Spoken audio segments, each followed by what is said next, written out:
no coach in the world can give you a tremendous program if they don't know what you want out of it. You just have to be consistent with an intelligently designed program, save all your money on all the trackers and the wearables, and hire one person and see how it works out. When it comes to fitness, today's guest is the evidence-based expert we need. I'm Dr. Andy Galpin. I'm a professor of kinesiology in the Center for Sport Performance at Cal State Fullerton.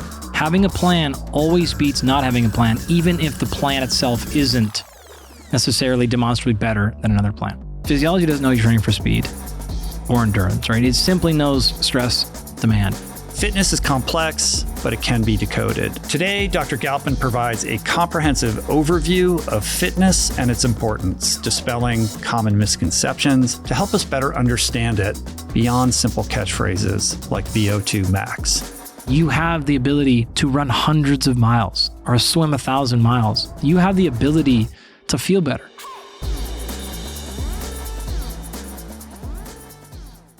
Really quick, you guys, I keep hearing from fans of the show that they don't always see our episodes in their feed. And when I tried to figure out why, I discovered one important reason. 71% of you who watch here on YouTube are not subscribed yet. So, could you do me a tiny favor? Just hit subscribe. It's free. It'll take you 1 second. And that way you won't miss any of the episodes that I post here on YouTube. Thank you, and on to the show. Andy, it's great to have you here, man. I'm so excited to talk to you. This is a question I think we all think we know the answer to. What is fitness? Wow. Yeah. I've done hundreds, if not several thousand podcasts at this point, and I don't know if I've ever been asked that. I mean, how are we supposed to talk about this if we don't have a functioning definition? And I know you have one. So let's like state our terms at the outset here. Right? Okay, I'll try to be as non-Andy Galpin as I can be here. I'm here for you to be the full Andy Galpin. Okay. So very technically, scientifically, we generally exchange the word fitness for VO2 max. So if you see in a research paper the word fitness was tested or fitness improved, they're almost specifically referring to VO2 max. They're shortening cardiorespiratory or cardiovascular fitness. You can almost exchange those two. If you were to write, if I was to insert that word fitness improved or whatnot in one of my papers and I defined fitness as strength, I would be smashed on that. I'd be pushed back immediately. Now, that said, I'm not even arguing that that's correct or that's the best, but that is the generally accepted way that you can interchange. I wouldn't use it that way in my practice. I wouldn't coach people like that. I don't communicate like that because a more interesting framework is to actually step back and think where most people have heard the word fitness originally goes back a very long time, which is something more closely aligned with survival of the fittest. Mm-hmm.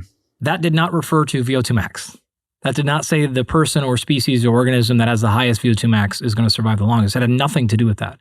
It was simply which is the most fit for the current environment. This could be nothing to do with physical characteristics. Mm-hmm.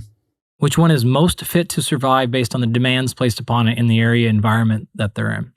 And so just constraining that even a little bit more and keeping it biological, this could mean anything from your ability to fight off cancer, your mental health, to your bone quality. This could be anything that says how well are you going to survive in the current state and demands that you're being placed upon. So when I think of it, I generally am going to hedge towards actually number two, unless I'm in a scientific discussion, then I'll always use that term fitness appropriately because that's the only way to effectively communicate.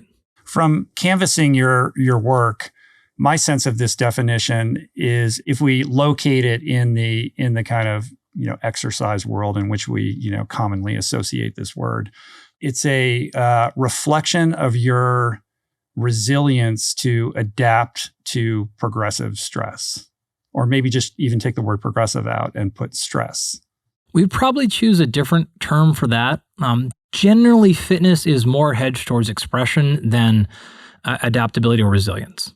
And so what I mean by that is we would say something like your fitness is your ability to express a power output, a performance output, like to do something where your ability to handle an insult would be more probably explained as resilience or adaptability or plasticity or something like that. Such as to say, for example, 2 days ago, I summited Mount St. Helens, which is not incredibly impressive. I think it's 8,500 feet or something like that. But we went I don't know, 4,000 feet elevation gain over 5 miles, something like that. There's 5 of us. 2 of us woke up the next day fine, and 3 of us woke up so insanely sore, we can't move. Our VO2 maxes they're not correlate at all with the person who's sore versus the person who's not sore. And so right there's a distinction of saying, okay, fitness is one thing, VO2 max, ability to express power or strength. The ability, though, to handle novel insults, to handle change, to respond, to adapt quickly is a different way. If you want to define fitness as that, okay, but you're kind of talking about 2 separate important distinctions. Yeah, I understand that. I guess narrowing it a little bit, though, and to use your word expression, it is the expression of your, if we use it just as like in let's just use sports or whatever, it's an expression of your mind and your body's adaptation to exercise-induced stress over time. It's an expression of capacity. Like, what's your capacity to engage in this particular type of output, which has a whole host of genetic influences and then certainly lifestyle and exercise and backgrounds. It's a combination of all those. In fact, we don't need to keep lingering on it if you want, but VO2 max very specifically, if you look across the totality of the research, you're going to find something like a 50% genetic and 50% lifestyle explanatory.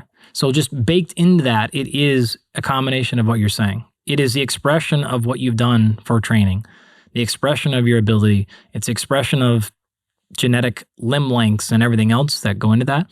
So it is a combination of both those, but it is not explained entirely by one or the other.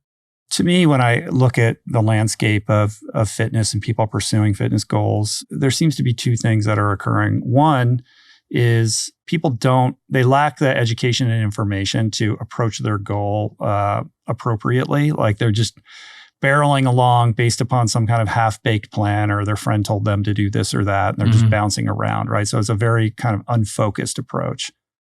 And then at the same time, we're in this world right now where we're inundated with data points because of wearables and all kinds of people on social media telling you what you should and shouldn't eat and do, et cetera, that can be disorienting as much as it is informative, right? And so we get caught up in these 0.01% factors, these minutia, and we blow them up into things that are much more meaningful than they actually are, while we're kind of overlooking the basic things like, hey, if you want to do this, like you're actually not, your workouts aren't really, sort of set up to progress you towards that goal.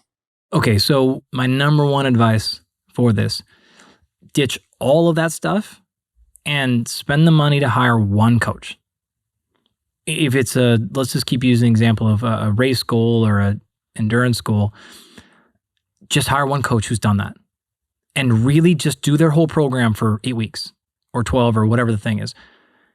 You nailed it when you opened that up. It's like, well, I did it for 3 weeks kind of, but then I added my own stuff on here and then I also, and you're like, no, none of that. One coach, and give her that 10 weeks to prove that she can do it, or give them that time. It's probably going to work.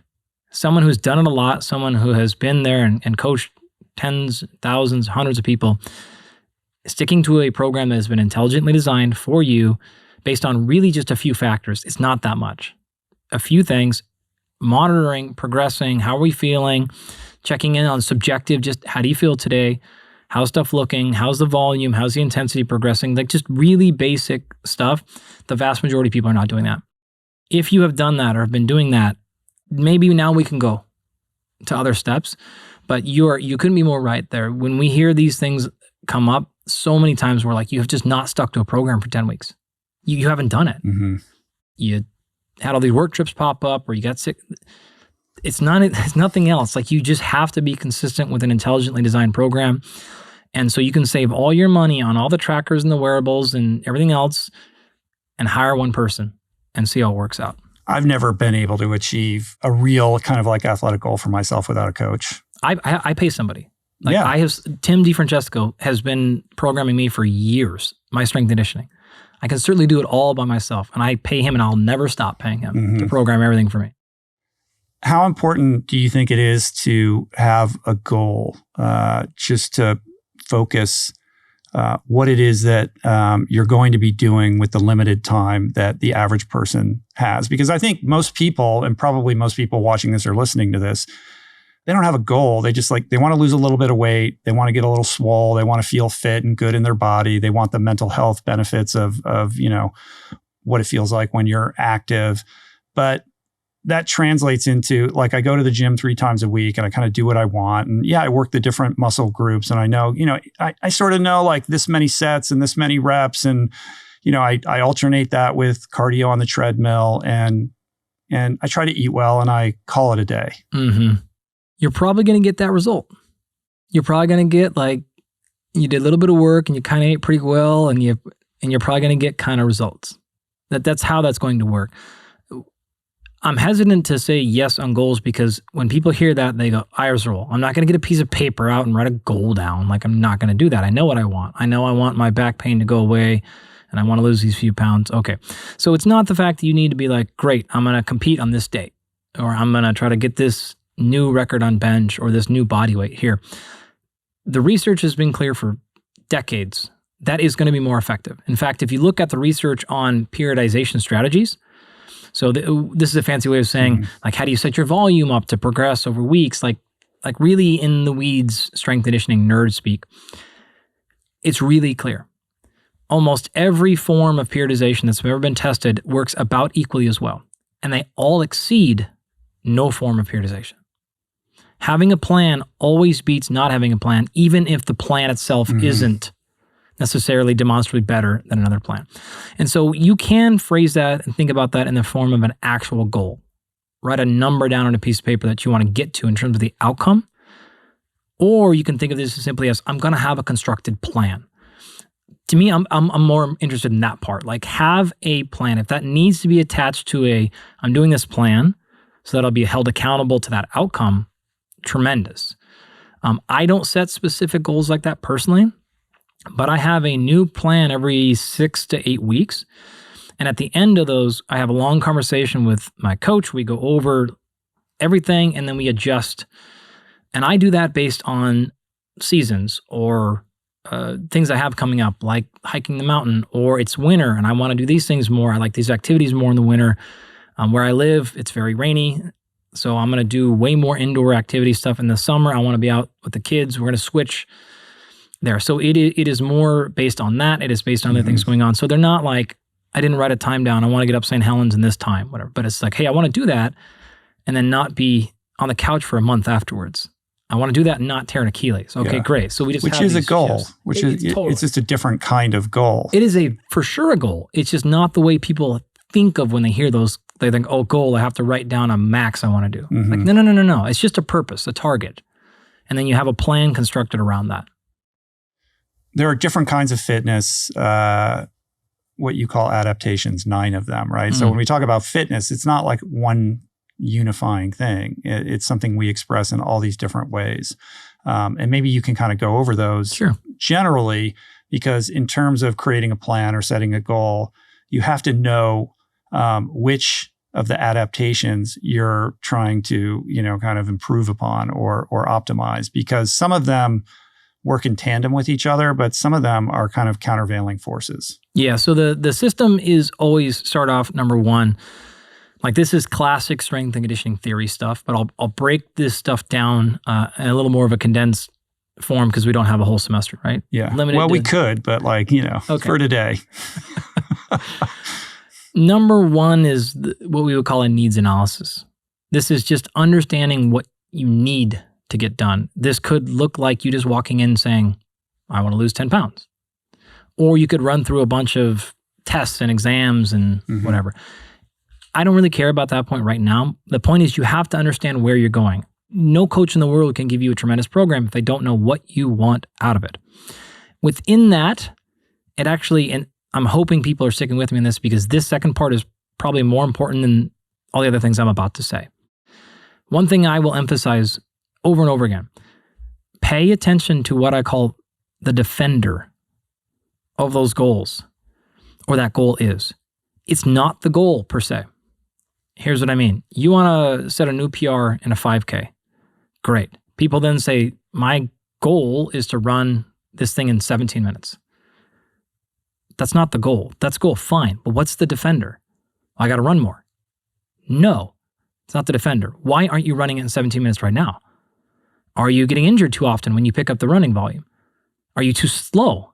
So you have the fitness, the endurance, but you aren't physically fast enough. Or maybe you're fast enough, but it's a technique and a timing or a strategy or tactical. Like there's 1,000 reasons why you couldn't be hitting that goal. And so your training philosophy and your approach is entirely dependent upon solving that defender, not just the 17-minute goal. So for example, if I said, hey, Rich, you have a 5K program I could buy from you. And you said, yeah, sure. That's just then assuming we all have the same limitation to hit that 17-minute 5K or whatever, right? And for a third of the people, you're going to nail it with that program because they'll have the same limitation that you wrote that program for. And then a third of the people, it'll be way too much, and a third it'll be way too low because they're out. And so it is great. Have the goal. I don't really care if that was objectively measured or you just came out the gates and said, this is a number I want to hit. But where the magic is really going to happen with the successful aiming of the targets at those 9 is figuring out why are you being limited from that. And so just to give 2 real practical examples, let's say the person that is not hitting 17 minutes is like, I do pretty good when I hit this much mileage per week. Okay, great. And their person goes, oh, I can't because every time I get past this mileage, I start breaking down. Their programs are totally different. Person one is like, okay, great. We seem to be fine there, but now we need to go work on your flat out max velo running speed. You are starting fast enough, right? Look at the people who run the fastest distance, whatever race you want. They're really fast. Marathoners are elite sprinters compared to the average runner, right? Elite sprinters. You cannot be slow and run a 2-hour marathon. You can't be slow and run a 2.5-hour marathon. You have to be able to run fast. You get the point, right? So it may be like a speed program where you're like, what in the heck? And then you look and this isn't 4x4 and this isn't like, no. This is solving your problem. Or the opposite. It's not a speed issue. This is a fact that you don't have the tissue tolerance to run 60 miles a week or whatever we think needs you at. And so you keep breaking down. So this is a volume building tolerance related training program. And we may not peak you and get your best time ever for this particular race, but we're going to be able to get to the type of training we need next race, the next year over. And so you're going to stop being broken down. Those programs wouldn't even look remotely close. They wouldn't be the same training days per week, the same types of exercise, the amount of lifting they're doing versus, they'd be wildly different. The equipment they're using could be off the reservation in terms of not looking, but they're both still targeting the same exact quote unquote goal. That makes sense? Yeah. We think about adaptations to exercise-induced stress as the lever for increasing our fitness. But as you always say, like stress is stress, right? Like there isn't just like the workout. You have to think about all the other stressors that are impacting your ability to absorb that exercise-induced stress, translate it into the, preferred adaptation that you're aiming for, and how all the confounding variables of your life like play into your ability to execute that workout and your ability to, repair yourself in the period in between the next workout. I think the framework that we will use the most here is stress is stress, right? And so adaptation, positive, negative, the body is not personified in those terms. It is just simply responding to stress. And also stress can be lack of stress. This could be atrophy. This could be I've stopped doing things. You'll become hyper efficient. That's not a bad thing. We will call it a maladaptation because we're not wanting more body fat or we're not wanting more insulin resistance or whatnot. But the body's just doing the response to that. There is an adaptation. We label it as positive or negative, but it is always adapting to whatever stress it has to endure. That's exactly right. And so if we're looking at this saying, how do I maximize my recovery? Or how do I get more adaptation for the same work or wherever you're landing on that part of the equation, the starting place we always have is we want to remove non-specific constraints. What's that mean? Okay, imagine the old stress bucket analogy, which everybody uses, right? So you've got a bucket, it can only be filled so much. Once that bucket becomes overflown, then you can keep pouring stuff in it, but you're getting marginal returns because you're overfilling, right? People have probably heard these analogies. It's not perfect, but we'll just stay here for now. What we want to do is say, all right, we know more stress equals more adaptation. But if I can only, let's say I have a gallon bucket and I'm already loaded 3/4 with non-specific stressors, I only can pour in 1/4 of stress onto that to get a quarter of an adaptation on the back end. If I can reduce those non-specifics down, then allows more specific stress to come in, more adaptation in the area I want. What do these things look like? This could be junk miles.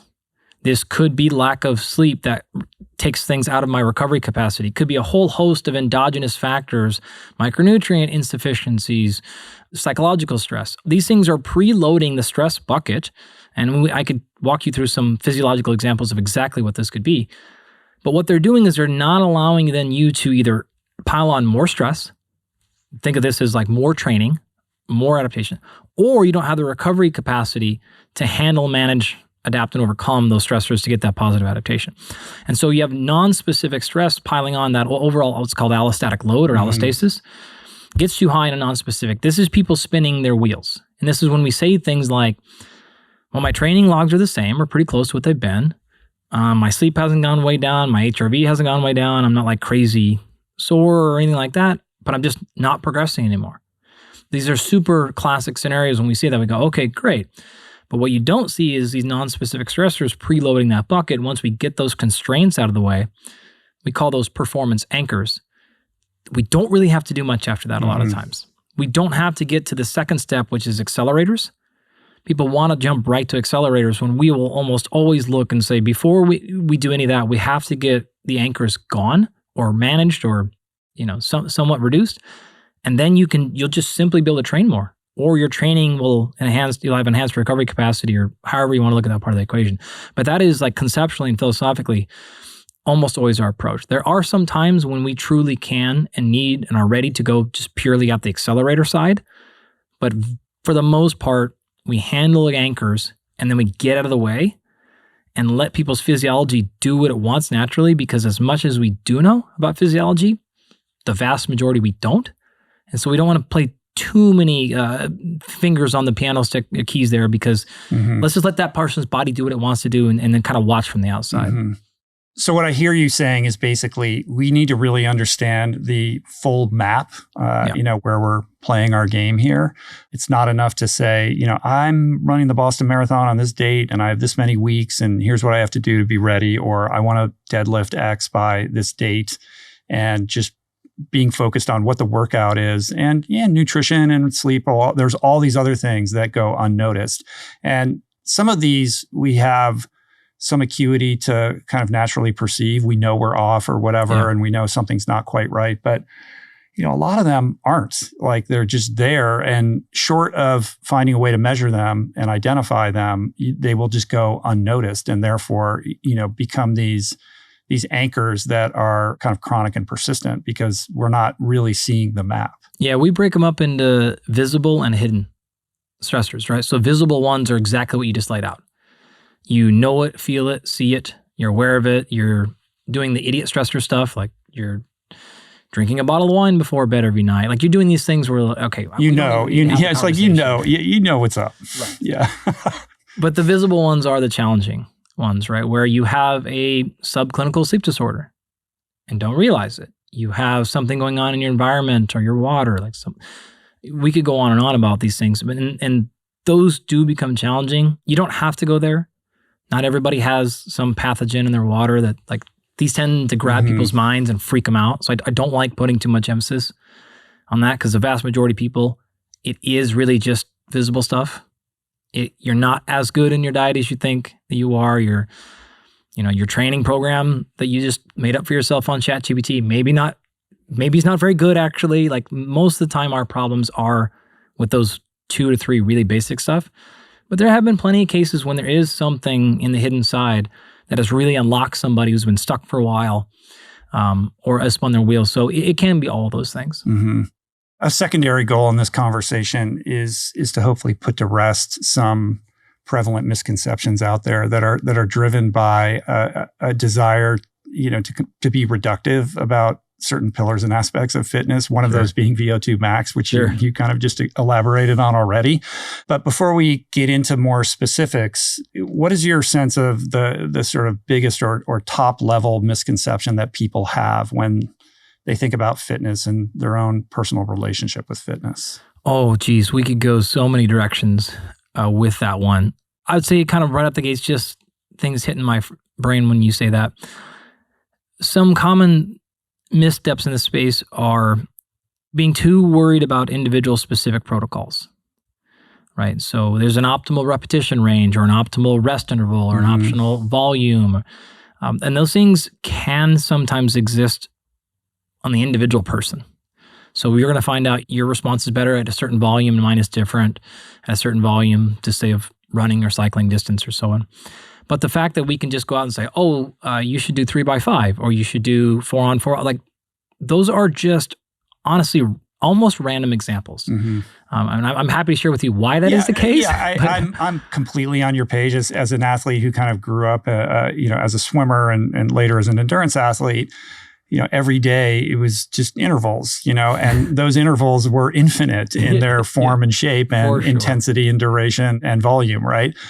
So when I hear, as much as I love Rhonda Patrick, like when she talks about the Norwegian method, it does feel reductive. And I think there are people out there like Steve Magnus who are like, listen, this is a template for an idea. There's a concept baked into this that is valuable, but it's important to understand that there is a million derivatives of this that are equally important to explore. And in the training of an athlete for performance, you're going to have to play within that. You're going to have to individuate it. You're going to have to vary it. And that sort of gets lost in the sort of social media discourse around. Yeah, I mean, it's hard. Honestly, so I'm one part scientist. I still run a lab. We're actively engaged in research. I coach a ton of people myself personally, and I'm also a public communicator. And so when you get asked these questions, on one sense, my reality of it is when you ask me, and you haven't, but let's say you ask me about a specific protocol for fat loss or VO2 gain, my brain goes, okay, this morning, before we started talking, I worked with one of the best number one pitchers in Major League Baseball. We also worked with somebody that is probably spending at most 3 to 5 days in any individual country. Then I've worked with 18-year-old female athletes, all these this morning. And so when I try to answer training protocol questions, my brain is going, who the heck am I even talking about? So then I tend to be very long-winded in my answers, and I tend to be very general. That's great scientifically, and that's great from a coaching perspective because those are true, honest answers. The hard part about that from a science communication standpoint, though, is the person listening home goes, great, home dude talked a lot, but I don't know what he's even, I don't know what to do. Can you give me one example? That's the problem with truth and nuance. It's so hard. Andy, right? It's like, come on, just tell me it's a grip strength or it's this or it's that, because we want our minds to hang on to something. And there are pillars and principles here, but in the real world, it's like for whom, for what and when, right? It's always going to be individual specific. Yep. So once you kind of are looking at it from a top level down and trying to extract generalities that are applicable to everybody, it quickly comes with an infinite number of caveats. Yeah, because anytime I give an answer, I can probably think back within a week and go, yep, I violated that answer myself. Right. This week. Yeah. I did the total opposite. I did something different. And all of these considerations have to be taken in the context of, holistically in the context of that person's lifestyle. Yeah, and a million other things. Most wearables tell you what happened. How good was your sleep? Where's your recovery at? Did you hit your steps? But they don't really tell you why, let alone what to really do about it. That is, except for Whoop, which gives you a complete picture of your health, from how you sleep to how you recover to how you're aging. And now, and this is huge, the new Whoop Advanced Labs brings together over 65 key biomarkers like cholesterol, vitamin D, and cortisol, with more than 100,000 daily health data points from wearing the device. When you schedule a lab test, you're not getting a spreadsheet that you don't understand. You're getting clarity on what's really happening inside your body and concrete next steps to improve your health. Every test is reviewed by a clinician, and instead of just numbers, you get a personalized plan that connects the dots. Exactly which habits, from sleep patterns to specific supplements, are going to move your specific health markers. For 1 month free of Whoop, go to join.whoop.com/roll. Meet Bragg, the original architects of whole food wellness. Their organic apple cider vinegar is a perfect example of thoughtful, clean nutrition. It's non-GMO, USDA, organic, produced in the USA with absolutely no additives or processed sugars. It's kind of like this perfect and versatile and super healthy addition to salad dressings and a wide variety of recipes for this tangy, nutritious boost. From the very beginnings of my personal adventures in nutrition and well-being 18 years ago, Bragg, I got to tell you, was the first brand I turned to. I actually talk about this in my book, Finding Ultra, which came out 13 years ago. And it's a brand that I've remained unwaveringly loyal to because their products are best in class, because of their insane commitment to quality, and not for nothing, because Bragg is a brand that's been doing things right for over 100 years. So check it out. Use promo code RichRoll for 20% off your first order at bragg.com. Visit bragg.com to get your daily dose of wellness.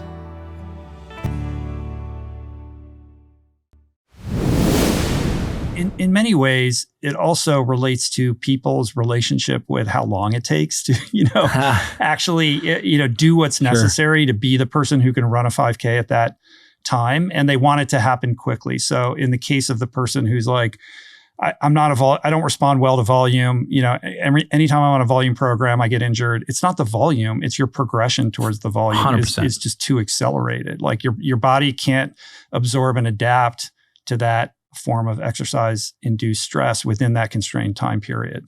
I love that idea of like, how come you can't do it right now? That's a really interesting way to like look at it and frame it. Like, what are the reasons? Is it your aerobic capacity? Is it your top end speed? Is it a time constraint? All of these things that play into it that are then going to inform the path to achieving that. Yep. And the time frame in which it's reasonable to expect that it could be achieved. So then that's actually the second step, is you set time frame. After that, right? We know our target. Now we set the typical STEM thing, right? Or SMART acronym of like, it's like it has to be time bound. Yeah, SMART, for those listening, is generally realistic, measurable, attainable, realistic, and timely. That's like the acronym for setting goals. I'm not like as concerned about that. I don't use that framework, but this would more realistically look like, I would say, okay, great. That's the number you want to hit. It's our estimation. This is going to take 50 weeks. Okay. What? Yeah. Because the turkey trot is like next month, Andy. Sure. Yeah. Fine. Then what we have to realize is, okay, I mean, this happens all the time. The athletes that I work with, sometimes we get short notice, and our UFC fighters, right? We got 6 weeks. Okay, we don't have fine. Mm-hmm. Something pops up, you want to run a race, you want to do something. Okay, but now what we have to realize is we're going to run a fine ledge of injury. You accept those terms? Great, I'm in. I'm here for it. We're going to do it. Like our special forces and military, we have to be, okay, great. Well, now we're going to do something different then. We have to double down on recovery capacity stuff because we know you're not going to get there. Mm-hmm. So we have to go do stuff that we wouldn't ask another person to do because you're just too close to your personal ledge. We have to work harder in other areas. We have to get more data. We have to get more specific and more precise. We have to do extra stuff. Because basically, if you have a restricted period of time, the only way to maximize what your gains within that limited amount of time is to shorten the window in which your body repairs itself in between sessions so that you can train more and train harder and still absorb those. Or we have to make a philosophical decision that we will ditch volume or ditch intensity or whatever, and we're going to not be as, say, prepared for the race as possible, but we're going to do everything to peak. Now, that's going to be, if you peak for competition, it's great, but at the same time, adaptation is against that. So adaptation and optimization are two different ends of the spectrum. And so we might go, look, we're going to peak for this thing, and that means we're going to sabotage the next 10 weeks. And we're going to sabotage later development, but we're going after this right now. Cool. Again, I'm here for it. Let's do it. You tell me the constraints, but that's the target. So to kind of go back to the original question, it is finding what those defenders are, and then that allows you to decide which of these 9 adaptations you're really, truly going after. And so to lay those 9 out really, really quickly, the number one thing right up the top is what we call skill. And this is simply defined as moving how you want to move and not how you don't want to move. This could be technique. This could be flexibility. It could be balance. It could be anything there where you have control, kinesthetic control of your body to make it move however you want, and then avoiding ways that you don't want it to move. Mm-hmm. That is the ground foundation, right? So that person that keeps breaking down in this example may have nothing to do with their volume or recovery capacity or homocysteine concentration. It just simply be like, oh, your mechanics are bad. It's not a volume issue. Mechanics are bad. Oh, great. We're done at this point, right? We just got to correct how you move, or a million other things, right? For the non-athlete person, this is the chronic pain thing. Okay, this is I'm losing mobility over time. This is I fall too much. Okay, great. It could be anything else. It's simply controlling your body. The example that pops into my mind is the super fit, like Ironman athlete that doesn't really know how to swim, because they didn't learn when they were a kid. So they go to the pool and they're so focused on getting their training in, and their technique is so atrocious. It's like, It's not even worth it. It's like, you need to just stop what you're doing. If you took 6 months and just worked on form, because they're fighting the water and they're making it work against them. doubt. Like, conditioning really isn't the limiter there. The limiter is like their lack of feel for the water and understanding what is required in order to efficiently move through it. This is true, by the way, of every human movement example you could think of. Right. It's just exacerbated in water because the resistance is... Well, I just mean in general efficiency. So if you want to get faster or you want better endurance, the better you're moving, both of those go up. All right. So somebody who's in the gym wants maximum power, maximum strength, or the person that wants to go improve their ultra marathon. So you pick the other ends of the spectrum here. So a Major League Baseball player wanting to increase max velo on a throw, one effort as hard as they can, to somebody running 200 miles. If your first stop and your destination is not maximizing mechanical efficiency, you have skipped way past the biggest payout you can. Mm-hmm. Because not only are you going to go faster, but you're going to reduce breakdown and wear and tear. So I can throw at max velo more often because it's not the wear and tear. And I'll actually throw faster. If you dance around with any of these coaches that are these world caliber sprint coaches or velocity or throws coaches, you're going to start hearing terms like smooth and timing and sequencing and rhythm. And you're like, rhythm? To throw a javelin? What the heck are you talking about? You'll see endurance world will tend to use efficiency more, right? Because you want to be there where... So the language is a little bit different between max power speed and there, but you want to be efficient in the water. You want to be efficient in your transition on your bike. You want to be efficient in your stride. Why? Less wear and tear and more output per energy input. If you're sub 90%, we don't need to go any further. We have the number 1 rated college quarterback right now. Speed thing, it's efficiency. He's already super fast. Mm-hmm. But this is one of his only things that isn't like a 99 on a Madden rating scale. And so we're working on just efficiency and rhythm and time. He's just like, what is going on? Guess what? He's getting faster. We just have to get him smooth, and we have to get smooth rhythm. Right? I had Stu McMillan in here who was talking at length about that. And you can obviously understand it in the context of, the 100 meters where, these races are won and lost on the absolute tiniest of margins possible. But then if you think about an ultramarathoner, a tiny tweak that just gives them just a slight improvement in efficiency, and then you play that out over 100 miles, that's just a gigantic advantage or gain that you're going to be able to experience. But that's it's just it's not fun to work on that stuff. And also, you can't do it alone. You need, you need somebody else to be you need to be in a feedback loop with someone who can help you with that. And if you're not I'm trying to set a PR or a record here, I don't need that last 5%. I get it with efficiency.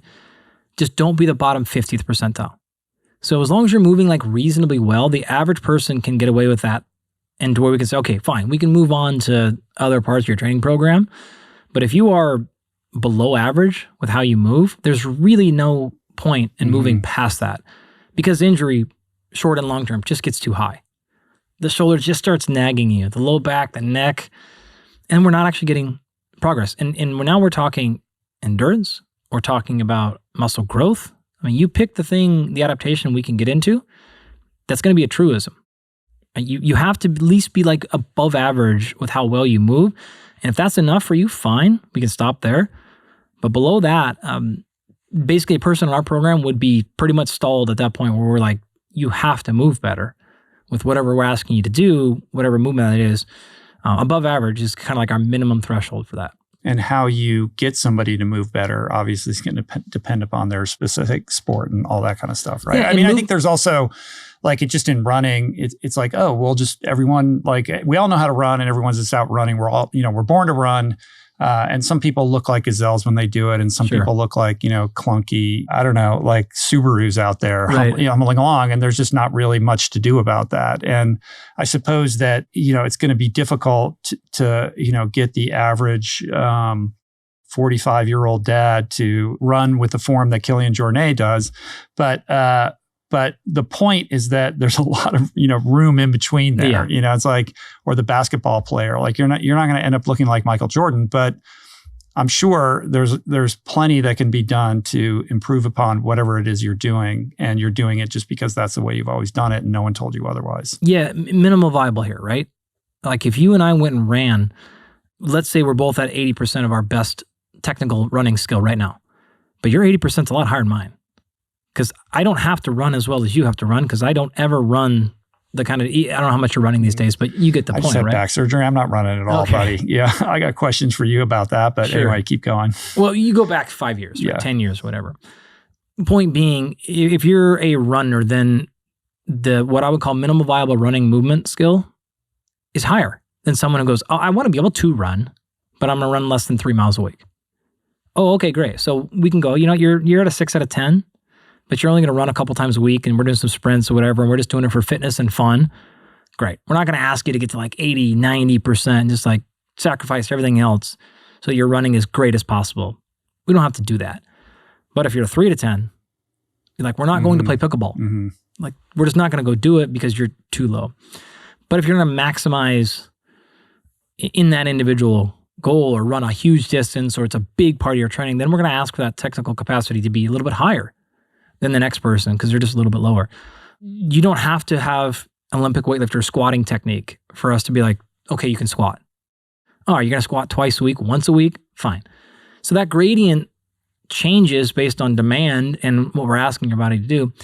And it changes based on you and your body. Your squat won't look like mine. Mm-hmm. My run, my gait won't look like yours. So it's not that we're all trying to get everybody to look the same at all. We're just trying to get you all kind of above 6 out of 10 on an imaginary, non-specific scale here. Just like the rough eye test of going, nothing catastrophic there? Okay, pretty good. Good there. You want to double down? You want to do a lot of hard, intense, high effort in that area? Now let's get a little bit better. If not, great. We're good there. We'll move on to something else. What you're saying is, if there's a hierarchy in all of these adaptations, we're on 1 of 9 right now. Yes, that's right. Yeah, that really at the top of this pyramid is efficiency and technique. Like before you can kind of go on to the next thing, like this has to be sorted out because everything is downstream of this. Yeah, that's exactly right. Right. Even the adaptation we're going to try to chase later gets changed when we move fast, when we get tired, when we go heavy. And so we have to manage, in fact, like our progression through these things is, can you show me you can do the movement that you want? Whether that's walking, I don't really care. Do it unloaded, which means you can hold onto a bar while you're squatting, or you can be in a pool. Like we can do this where your body weight itself is less than normal. Great, check. Now we're going to move you on to say, can you do it with your body weight? Check, great. Now can you do it with some load? Check. Now can you do it with some speed? Check. And we're not going to continue to progress through our types of exercise or our training program if we have a fail here, right? So maybe your squat technique looks great, but as soon as we put a little bit of load on you, it breaks down. Well, then we're not going to put you on a loaded, it doesn't make any sense. We put endurance almost always at the end. And because of that, it's almost what you said earlier about the endurance person, like we're not going to stack a whole bunch of volume on top of poor movement. I don't want to stack load on top of it either. But show me that you can get tired. Show me you can land. There's more to this, but I'm giving you the shorter version. Show me we can do this in a unilateral with one limb. Show me you can do it eccentric and concentric. There's all these layers. And then once we do that, and we've passed that with some threshold, now we can stack training programs and volumes and intensities and things on it. But if we're seeing these huge breakdowns, we're not getting to the next level of these 9 very often. And if we are, I'm not saying like literally never. It's just like we're not going to dose them at a very high load. It's going to be very, very low and intentional and judicious before we really start letting you fly.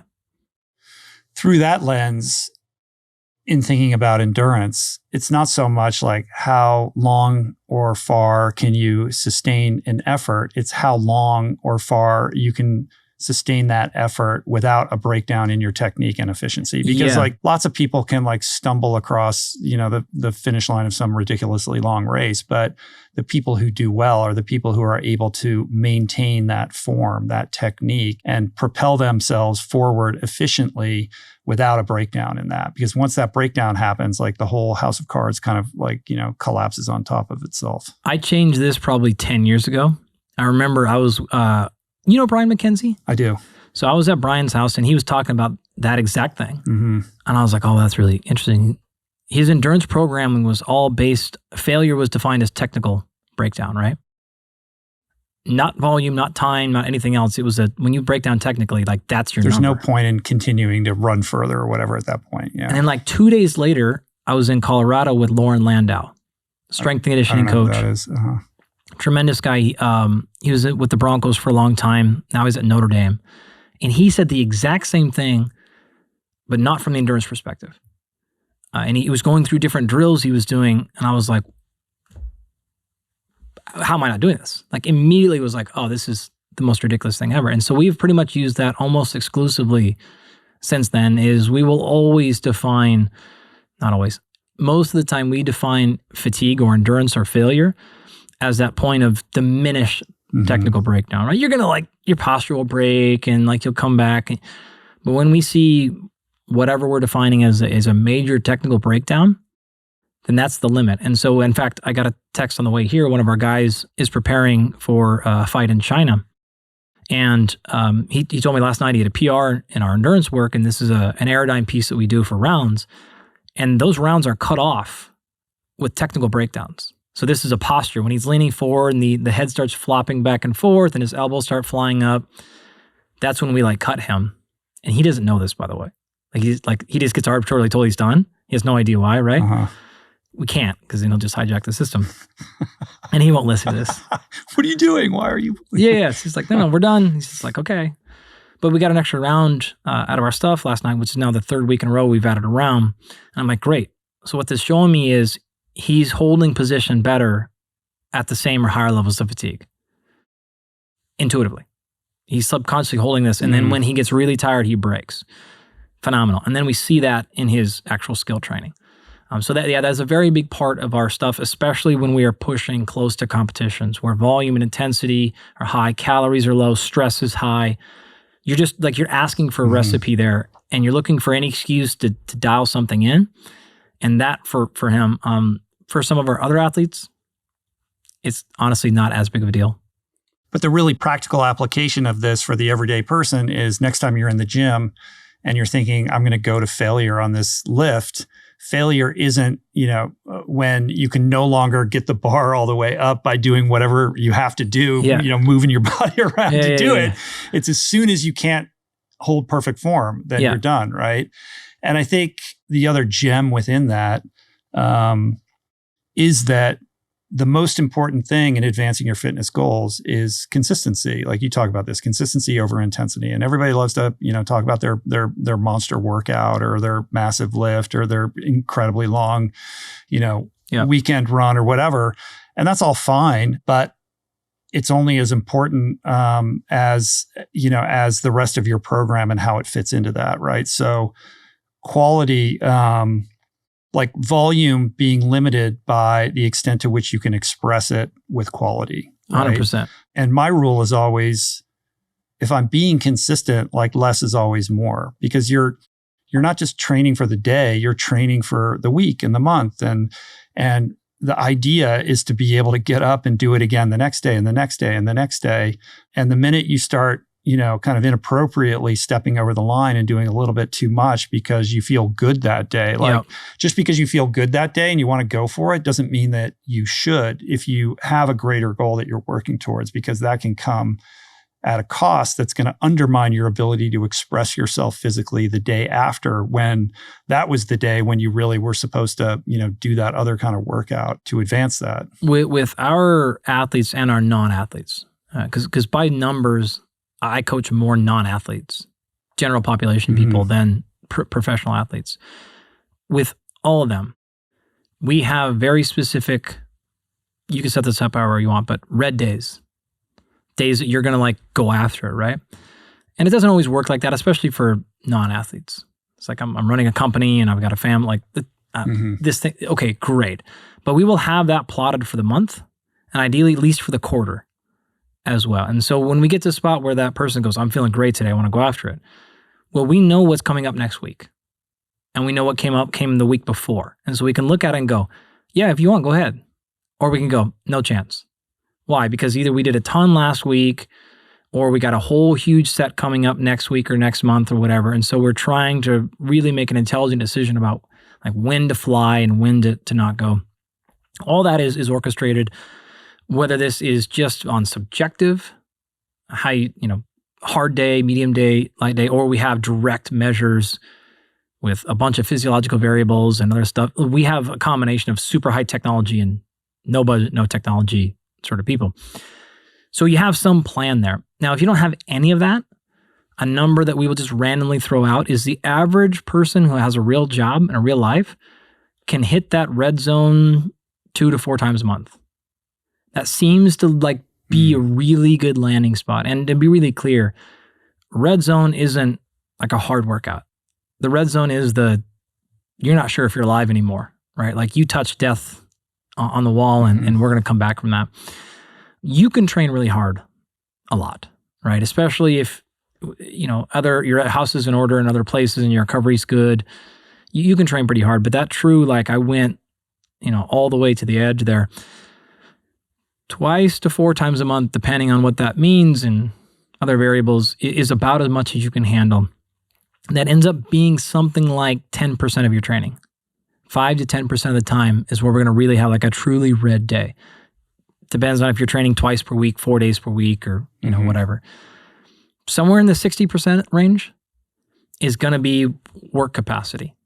60 to 70% of your workouts, right? So these are hard workouts. These might even feel like a max. Your heart rate might get to a max at some point or back down.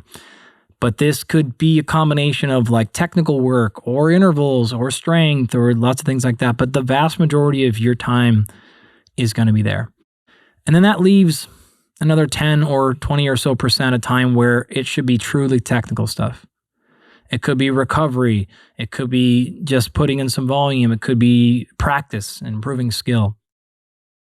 Super rough numbers, that's generally how we like, and we'll hedge those numbers differently depending on the athlete and the sport and the time of year and their age and all those things.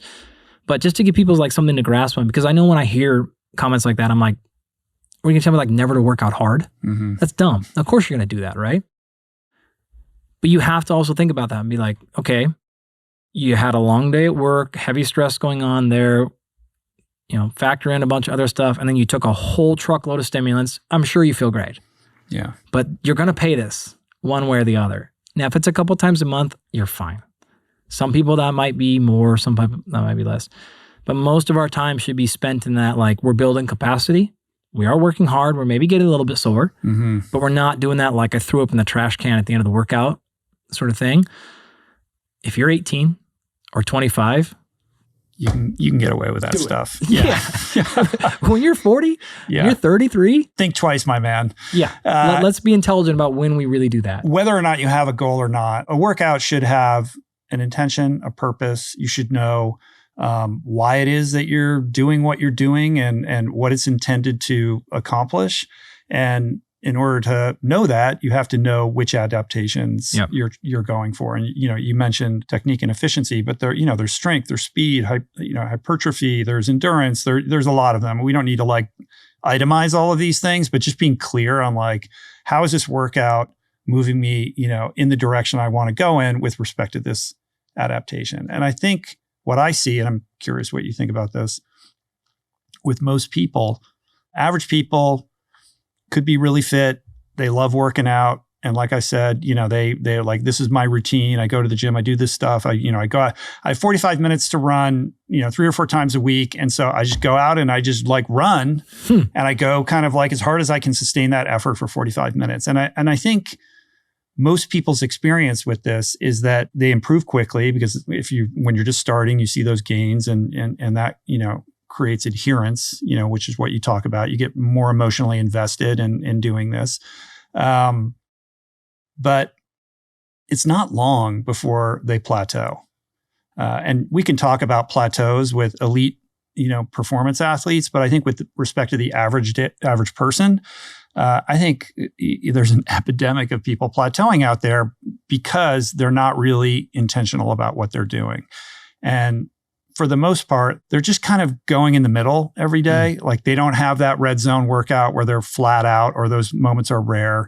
And they're not doing the, zone 2 work. So they're not really developing their aerobic capacity. They're not really, developing their anaerobic capacity. They're in this sort of gray middle zone phase of training where you get fit, but like pretty quickly, like it ends there. Mm-hmm. And then you could see them like 10 years later and they're still kind of like in the same place and wondering why they're not having any kind of breakthrough. Yeah, well, there's a couple of things to unpack. One being, we never want to discourage exercise or physical activity. Not to say that you did that. But I bring that up because when we have these kinds of conversations, I'll get a lot of feedback that is just like, I'm doing my best out here, and then you're telling me I'm doing anything wrong. Right. Yeah, I get that. And maybe it's just for the mental, benefits of like, I feel good in my body, and like, that's great. Like, yes, please, thank you. Because like, I don't want to be discouraging anybody from doing what they actually enjoy doing that is movement oriented. Okay, so we're on the same page. Let's move on past that. I did an entire episode on my show on plateaus, peaks and plateaus and overtraining. The very first stop on this train is you're probably not plateauing. You probably just don't have a training program. And if you do have a training program, you're actually probably not tracking and measuring enough, or really anything. So what I mean is, it's like, I did my training program. Here's my runs, and I went and did my runs. I did my miles. Great. What heart rate were you at? What was your time on those? Like, I don't know, somewhere between like 30 and 40 minutes. Okay, that 30 or like that's not the same thing. And so what ends up happening is, you're right. Like some days you go a little bit faster, sometimes a little bit slower, but it all kind of ends up being this muck of the same kind of thing with not enough specificity to drive variation or to drive adaptation, right? And so there wasn't enough stimuli to go fast, to make your body really get faster. It wasn't enough stimuli to really produce efficiency. So it didn't get more efficient. It just burned calories and had all the other awesome benefits, but it didn't drive you in direction. All right. So another classic analogy I'll use is the example of me saying, awesome, let's go get some food, Rich. And I'm sure if we just got in a car, started driving in circles, we would find some food eventually. All right. But a faster way is, tell me the address, we GPS it, and we get directly there. So you can just like run around and get to a destination, but you're not there. Your body will work best when it says, you're giving me this exact challenge. It's called the SAID principle, SAID, specific adaptations to imposed demand. The exact demand will give the exact adaptation. And so when you don't have an exact demand, you tend to just get these your body will affect it, and I'm personifying, but your body will be like, all right, we're not sure if we're supposed to get faster or more powerful or increase blood flow. So we're just going to kind of wait until we really see what we're being asked to do. Nothing really that stressful. All right, we're not going to modify. Hold pace. We can handle this stress. And it just holds pace. So if you don't have a consistent program, it kind of goes back to the first half an hour or whatever we were talking about, the problems with non-specific thing. And then the second part I brought up was, if you don't have some kind of monitoring of at least time or some other variable, then you can't dial up adaptation, because you can't dial up different changes. And it will not take more than 8 to 12 weeks for the average person's body to become really adapted to that stressor. And then it's just going to hold pace, right? And so we have to then progress with volume or intensity, or there's lots of ways, exercise variation, range of motion, environmental factors, tons of ways we can progress. That doesn't have to mean harder. That's another thing we get a lot of feedback on. When we say progression, I'm not saying the workout has to be harder, but there has to be some intentional variation. And then last thing to say about that is, variation is not randomization. So if it's the person we described about earlier, or it's the opposite, where I'm doing tons of different things, that's called random, right? Random gets you no place other than calories and fun other stuff. But in terms of specific adaptation, because it's not enough stimuli in one individual direction. So we want intentional variation, but not just randomization, right? Not to like show up and I do, what's my workout? Well, whatever machine is open in the gym. Mm-hmm. Well, like, awesome, super stoked you're lifting, but like we have better ways to go about variation. So that is going to handle the vast majority of people with that like stuck in the same level problem. If it's not that, then there's other things we can get to, but that's going to take care of most things. My name is Rich Roll, and I have been wearing glasses since I was 4. That is a full 5+ decades worth of spectacle frames. Many, if not most, I think I would say in retrospect, were regrettable fashion decisions. But, what did I know? Well, what I do know was that back then, there was not a single optical option for the athlete that you could wear in normal, everyday life without committing a fashion faux pas that was downright embarrassing. That is until the 2 Stanford swimmers behind Roka devised the ultimate solution. Super lightweight, high-performance specs that never slip off no matter how sweaty or high stakes the setting. No longer do you need to compromise performance for style because Roka has what you need no matter your personal design preference. It's no mystery that winter is on the horizon, and Roka is responding to that by expanding their reach into snow. Applying the same obsessive design and award-winning technology, they just dropped 2 brand new snow goggles so dialed in, you're gonna forget you're even wearing them. Which is kind of the point. Experience the difference for yourself. Unlock 20% off with the code RichRoll at roka.com, or you can click the link in the description below. Since 2023, I've partnered with On because I truly believe in the power of movement to bring us closer to ourselves, to others, and of course the planet we share. And what keeps impressing me is how this premium sportswear brand just continues to push innovation with this beautiful Swiss precision and in ways that genuinely support you, whether you're logging big miles or simply just moving gently throughout your day. One of my favorite pieces is the Performance Tee. Now, it might look simple, but it is just packed with thoughtful design and cutting-edge tech that make a real difference when you're out there working hard. This tee features On's dry tech technology, super lightweight, quick drying, and breathable. The sweat wicking front keeps you dry, while the abrasion-proof fabric protects your skin even on the longest efforts. And the mesh panel in the back creates this steady flow of air that just keeps you cool and keeps things fresh. The smooth bonded hems and unnoticeable seams mean zero distractions.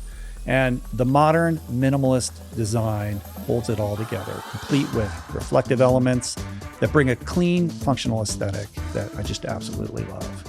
So head on over to on.com/richroll and explore the latest innovation in performance wear. We think of discipline in the fitness context of like, get up to go hard, it's like all about like hustle and hardness. But discipline is really having the gumption to like hold back when you feel good and you want to press because, you're delaying gratification because you have this bigger goal, or, having the discipline to, not watch Netflix and go to bed early, or when you're on that group run to not get caught up in your ego and like, today I'm supposed to like keep it here. And like, it doesn't matter if I'm in the back or whatever, like that's what I'm doing. Like you have to humble yourself, I think. So that's the flip side of discipline that I think it's lost in this conversation. And that's what's required if you want to pursue your fitness intentionally.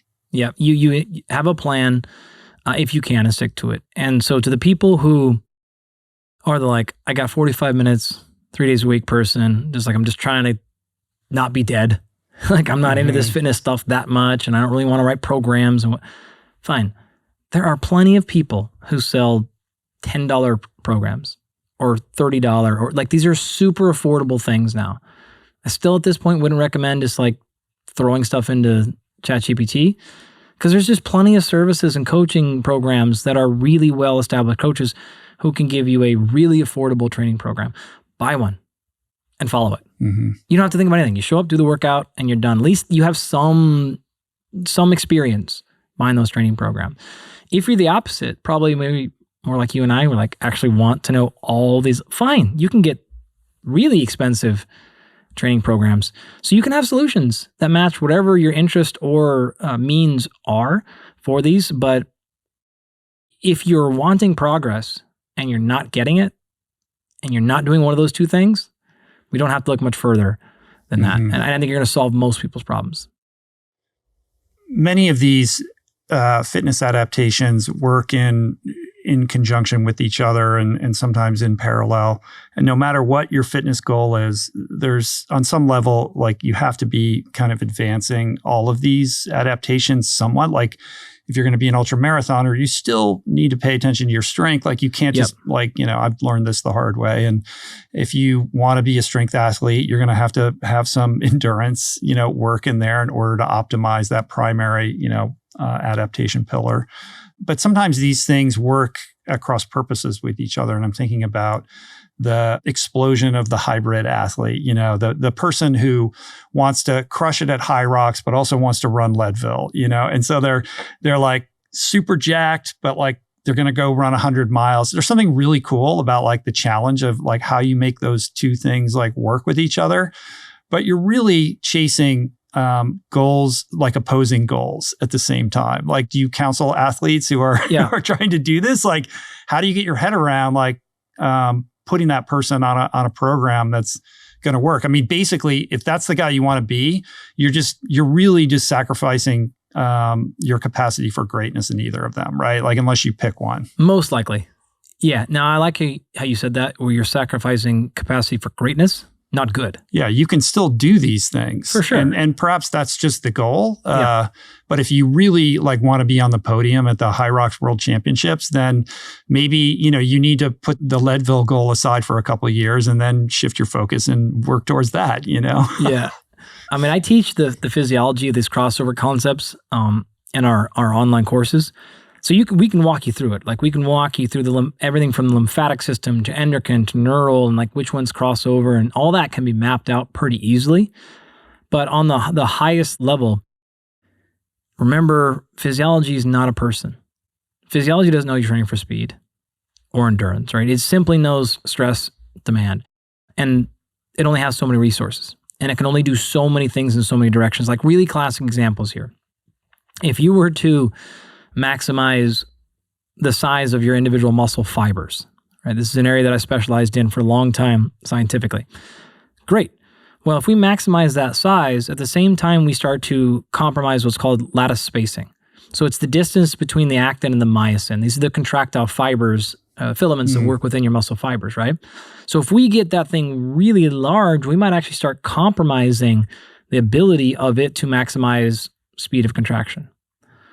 Or we start putting the distance between the mitochondria too far apart, which may compromise some sort of metabolic capacity, right? Even within the metabolic side, if we start ramping up enzymes that are needed for utilization of fat as a fuel, we are going to downregulate the ones that are using carbohydrate and the opposite.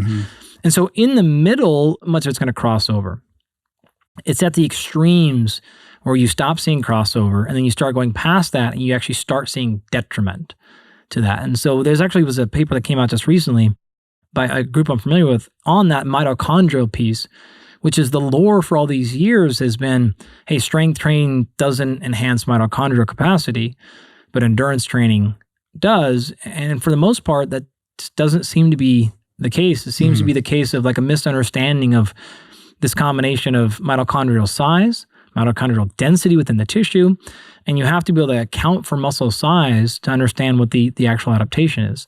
So you can't just like blame the whole thing on mitochondria or not, because these are really complicated physiological milieux that have to work in tandem outside of just the cell itself. So all that junk to say there's clear crossover, right? Like the example I will give all the time is, all right, so you're going to tell me that you did a deadlift and your central nervous system is shot, but then you ran 40 miles and it's not? Like tell me that like speed and power is neurologically fatiguing, but running 40 miles isn't. Like that's insanity talking, but like that's what you would see in a strength and power. These are neural CNS demanding, but like endurance work isn't. It's like, oh really? Sure. Like swim 15 miles and tell me your CNS is totally fine. It's nonsense. And so if you noticed, I played the game on both sides there, right? I'm a strength guy, but you get the point, right? There's been this miseducation of like what strength training does and doesn't do and the consequences. And there's been the same on the other side of the equation. When the reality of it is like once we actually start looking at this stuff from properly designed like scientific platforms, that's not how it's working. Right? I can give you a million more examples of these things that we are told like does happen or doesn't happen with endurance or strength. But the more we get this, like that stuff is starting to crumble pretty heavily. From a very basic perspective, is it possible to improve strength and endurance within a single training cycle? Yes. And if one was to want to do that, how do you apportion it? Like, I'm just thinking for myself, like, to be honest, like, I don't even know, like, if I'm going to go and do some strength work, should I do it before I go out for my ride or my run or my swim or afterwards, and how many times? And conversely, for the person who's really more of the strength person who's getting into endurance, like what would that look like? And I know I'm asking like the most base, you have to like most basic way to respond to that. No, it's actually really good because we have done this a bunch. We've helped tons of people who have never been athletes do their first 5K to ultra and everyone between, and the opposite, right? Lifelong strength athlete doing their first high rocks during their first 5K. Then the opposite, right? Like, I've been a runner my whole life and now I'm lifting weights for the first time. So this is actually a really good question for a bunch of reasons. So I answered that quickly. Yes, you can do that. The proportion at which we do the strength versus the endurance work is directly related to your background. It's the foundation we've already spent time talking about. If you are really weak, you're going to spend more time on strength. You will be more limited by your physical strength, let's say leg strength. If you're just like, okay, strong enough, then we might just do a little bit of strength just to kind of keep you where you're at. If you're super strong, we might ditch it. We might ditch the whole thing for 6 weeks or 8 weeks or whatever the case is. So it is right back to define your limiter. Why are you not succeeding? If you're not succeeding in that endurance event because you're super weak, strong enough, super strong, that's our answer. That is exactly or the opposite, right? And so it's just like, we just don't have the energetic capacity. We don't have blood volume. Oh, don't have enough blood volume. That's a different answer than my breathing mechanics are off. Interesting. That's a different answer than we just don't think we have O2 delivery into tissue. Those are different answers for all quote unquote endurance problems. And then we might look at your strength in this case and go, it's not great, but it's like good enough. That's not causing these problems we're seeing over here. Or maybe they are, but there's just only so much training you have in your schedule or physiology or capacity. So we're just going to ditch it for now. Like this happens every training program we ever write. NFL players just reported last week or so. All of them were on different off-season training programs. They're on different training camp programs. This exact reason. Like, what is their limitation? And in training camp, we can't do much. Like they're playing football a lot. Yeah. And so we're gonna add like one thing to their program. Go, okay, we're gonna have to maximize this. Or even in their off-season training program, to be honest, like sometimes it's like one thing we can do differently because there's just so much already going on in their physiological demand. So it is being really strategic, but it's based on that principle of like what's your biggest leading indicator? And then we decide, maybe that is you are terrible. Maybe you are so insanely weak and we're so far behind, you've never lifted, you don't know how to move well, you get super sore there, and we got a race in 7 weeks. We're just going to ditch it entirely. Why? Because it's actually so far behind that we need to start foundation. Within that limited time frame, it's too disruptive. It cost us way too much. Yeah. So we're just not going to work on it. And that is just a strategic decision we make client by person. So yeah, you can do them both. Though the other case, like the most realistic case, you can do a little bit of both. Right? You can do it and you can start to see improvements in these opposite end of the spectrums based on novelty. alone, right? So maybe you're doing a different style of lifting you've ever done before. You can see some big jumps and improvements in that specific area. So maybe it's something like velocity-based training, or maybe it's a different movement pattern, or it's a more power-driven type of lifting, or a more reaction time type of lifting. And we can see this and go, oh, great. You thought lifting weights and you thought like 3 sets of 8 on a barbell. There's so many other ways we can lift and get you stronger that would look nothing like that. And so maybe we stay away from that entirely. We do some other stuff. You get really strong really fast, and it took almost nothing away from our volume or our endurance needs. And so that's how we snuck that in kind of like the back door. And so it's part of this is like miseducation too of like what strength training is. It's like, it's not just dumbbells and barbells for sets of 5 to 10. That's a very, very high level overview, kind of like rough idea. But that's like kind of like saying there's, cars and trucks. That's the only automobiles in the street. Yeah. Like, well, okay, kind of, but like it gets a lot more complicated than that. Yeah. I get that. I like that though. I think this is sort of something that is pretty common. Like we find our fitness tribe, and we kind of slide into it. And we all like to do the things that we're good at and strong at. And we don't really want to work on our weaknesses. Sure. It's like, who wants to do that? And really that becomes the anchor, right? Like that's the limiting factor here.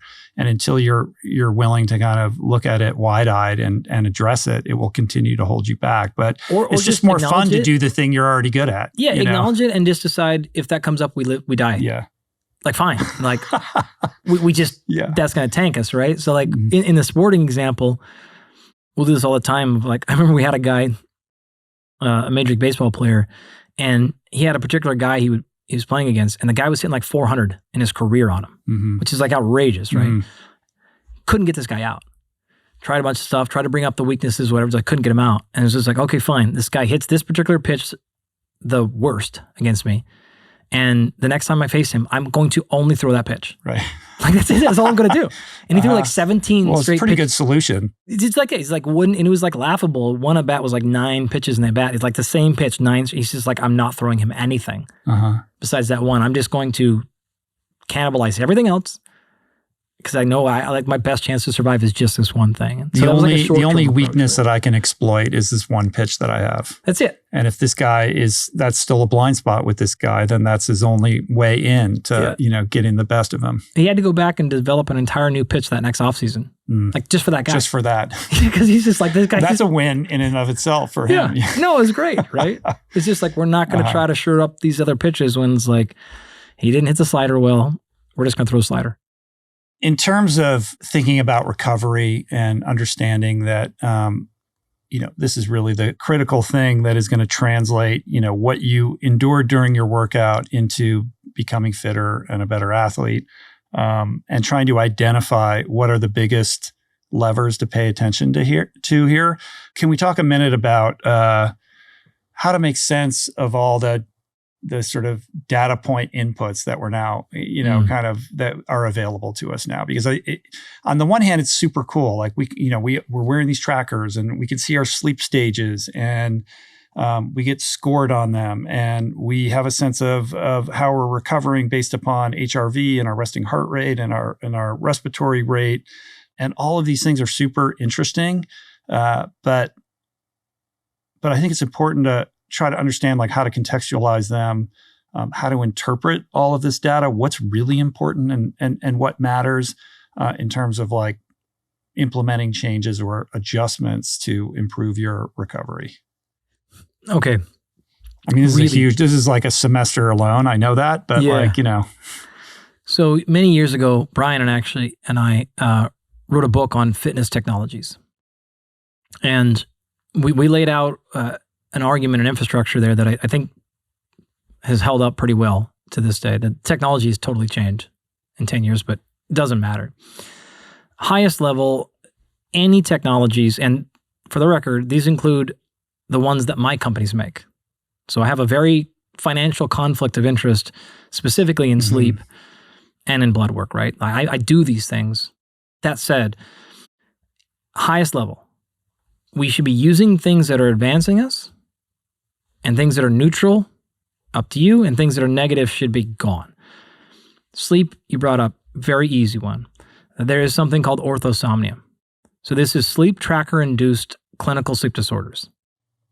Because you just become neurotic about your sleep score. It is exactly what you think, right? And a sleep score on a commercially available tracker is at best okay, at worst horribly off. You mentioned sleep stages. We still don't have a commercially available tracker that gives you any reliable or realistically close to accurate sleep stage. I could go on for many, many minutes about why that's a problem, but something like that says, okay, great. If you're going to use a commercially available sleep tracker, fine. What can you pull from it? Well, you can pull some general awareness. What time are you really going to bed? Oh, I go to bed about 10. More like 11:45. We get clients all the time. They are not even lying to us. They honestly think that they go to bed at X number and they're off by not minutes, like hours. Calibration. Awareness, right? You thought you were eating 3,000 calories a day. It's really more like 4,500 once you started tracking it. Oh shoot, I wasn't aware what an ounce of peanut butter really looked like. I thought I was, you fill in all the blanks here. I thought I was doing a pretty good job in zone whatever, my heart rate, but then you measure it, you're way off. So most people, if you've never measured these things, you don't have any idea what time you fell asleep. You don't have any idea what calories look like or what your HRV is.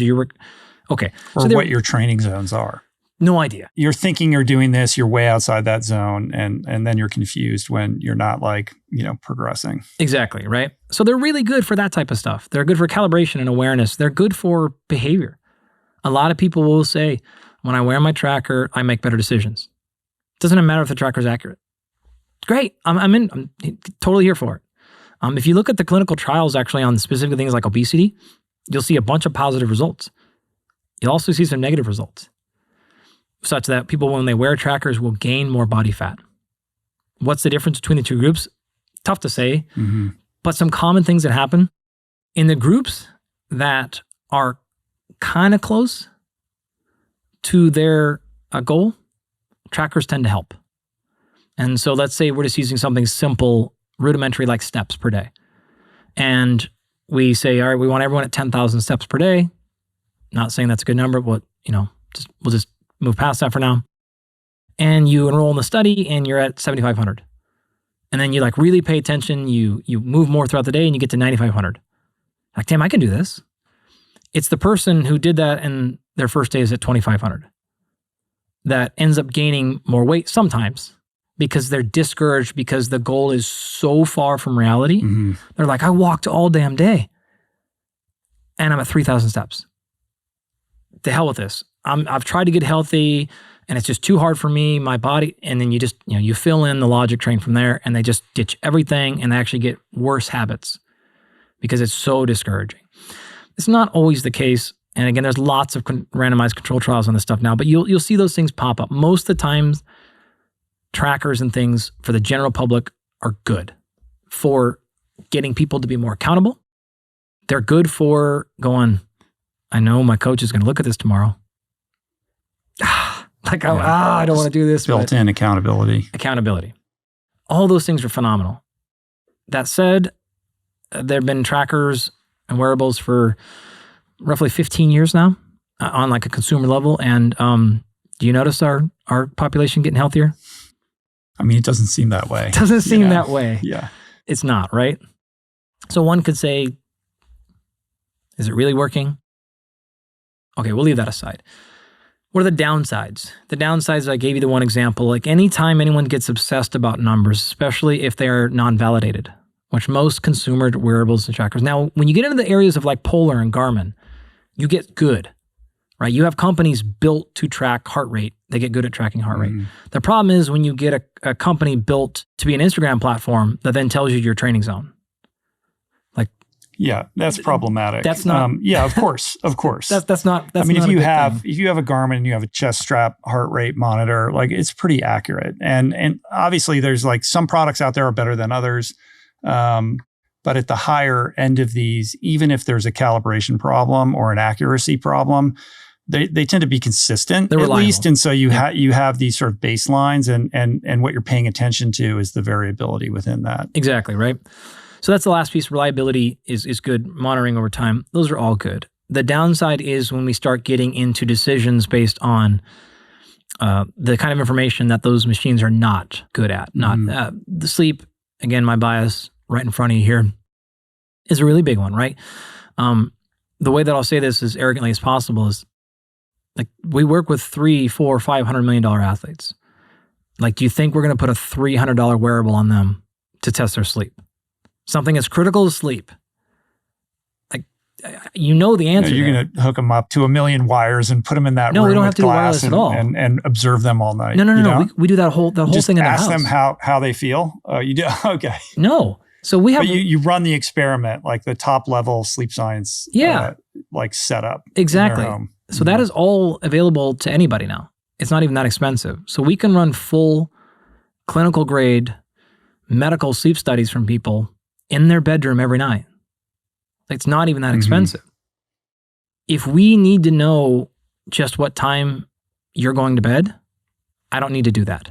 I can put an Apple Watch and it's going to tell me roughly like what time you went to bed and what time you woke up. But if I want to start making decisions about supplements or lifestyle changes or medications based on sleep staging, I'm not doing it based on a $200, $400 wearable. That was not meant for that. There are far better technologies. So it's not about my company, my sleep company, or anything else.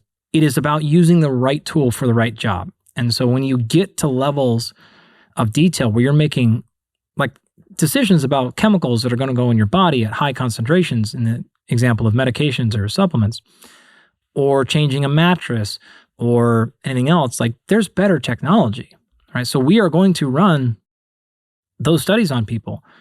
We're going to have a full-time environmental analysis going on in their bedroom. We're measuring blood and urine. Like, we're doing all these things. And we're going to see, oh, this is exactly what's going on. Staging is almost irrelevant, right? There's so many other things that matter. And then what we always do is we build normal homeostatic ranges for people and their physiology. And we will reverse engineer, in the case of sleep based on what actually produces the highest cognitive capacity the following days, not an arbitrary cutoff of minutes, right? And so just one example there, I could give you those with any technology. But if you really care about something like that, if you're struggling with it or just want to maximize, in this case, sleep, great, go to absolute rest. Way better version. If you don't care about that at all, and you just want to be roughly calibrated, fine. Pick the watch and totally fine, right? It'd be the same thing of saying, are you loading your data up into a Polar, your heart rate data or something? Well, for the average person that just wants to kind of know, like, what's my resting heart rate? All right, I probably don't need a $700 Garmin. Fine. But if you want to use that to train, let's get the right technology for the right job. So I could keep going with technology, but like that's philosophically how I generally think people should handle these things. Yeah, I mean, there's no bottom to the depth of the pool that you can jump into with this stuff. You know what I mean? Like you can get super obsessed with graphs and, training peaks and all these, there's so much technology out there. But I guess what I'm asking is for, I'm not talking about the elite person who's just got all this shit like dialed and has someone like you on their team, but the average person who does care, they've got a wearable, they're starting to learn about HRV and resting heart rate and all these sorts of things. And there is something interesting, like setting aside like absolute accuracy on these things to just see fluctuations day to day and to notice that while we always know when we've had a good night of sleep, it's like there's a lot of perceived, kind of perception that I think is important that gets overlooked with the data. But there are some things that are less intuitive, like sometimes I'll have a great night of sleep and I feel ready to go. And like weirdly, like my HRV is much lower than I would have expected, or my respiratory rate is like wonky. And I'm like, oh, that's weird or interesting. And trying to understand like how to interpret that and then how to adapt our behavior around those things. Yeah. So that's really good. There's a handful of reasons that can explain exactly what you're talking about. That happens pretty commonly. Everything from algorithm changes on the back end of the technology, right? Those companies will update their algorithms and then your data will jump all over the place. Step number one is that. Step number two with wearables, simple things like if they got twisted on your wrist or finger, you'll get those jumps in numbers. So step number one in this train is always, did you get the real data? And you may not necessarily know that per se. Like, I feel great. I didn't wake up at all last night. I didn't even wake up to pee, but yeah, my sleep score is way down. All right. Almost always then one of two things happened. You had some sort of overnight push from the company, or it moved on your hand somewhere. Great. Some of the ones are better and some of them are worse at being robust against a change, like slit on your wrist or your finger, but not all of them are. There. Okay, let's assume you got good data and we didn't have like a connection issue or something weird like that. Now, past that is day-to-day changes are almost always useless.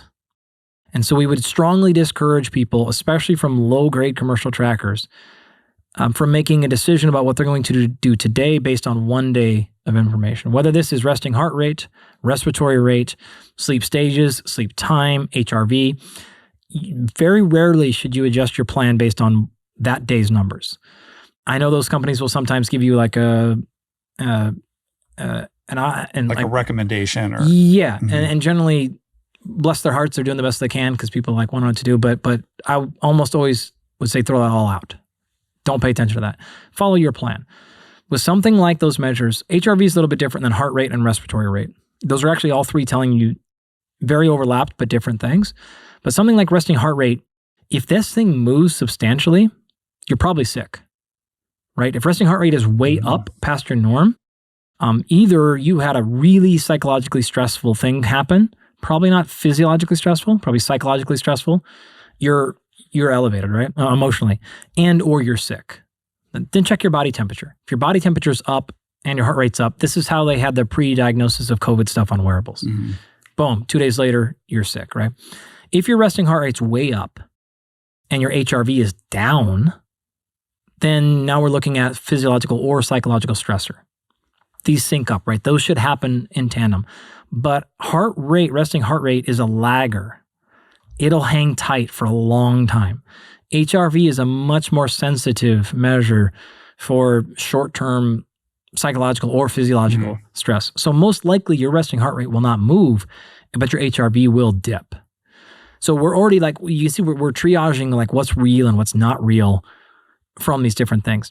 If respiratory rate moves, something happened. Could be sick, could be psychological or physical, but that is going to be a really fast change. And if that thing moves up more than 2.5 or so breaths per minute, that's a substantially different number. If your respiratory rate or if your HRV changes by 10%, it doesn't mean anything. Like nothing. And so if your resting heart rate is up by 5 or 7 beats per minute, that is very substantial.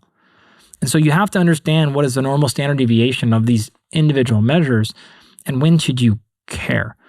And so for the most part, if we're wearing something like that and I see resting heart rate is up by more than 5 beats and temperature is up and respiratory rate's up more than 2.5 to 3, almost surely you're sick. And so we might actually in that case tone stuff down because we know, hey, you need a lot of rest today. You feel fine, but you're about to be sick.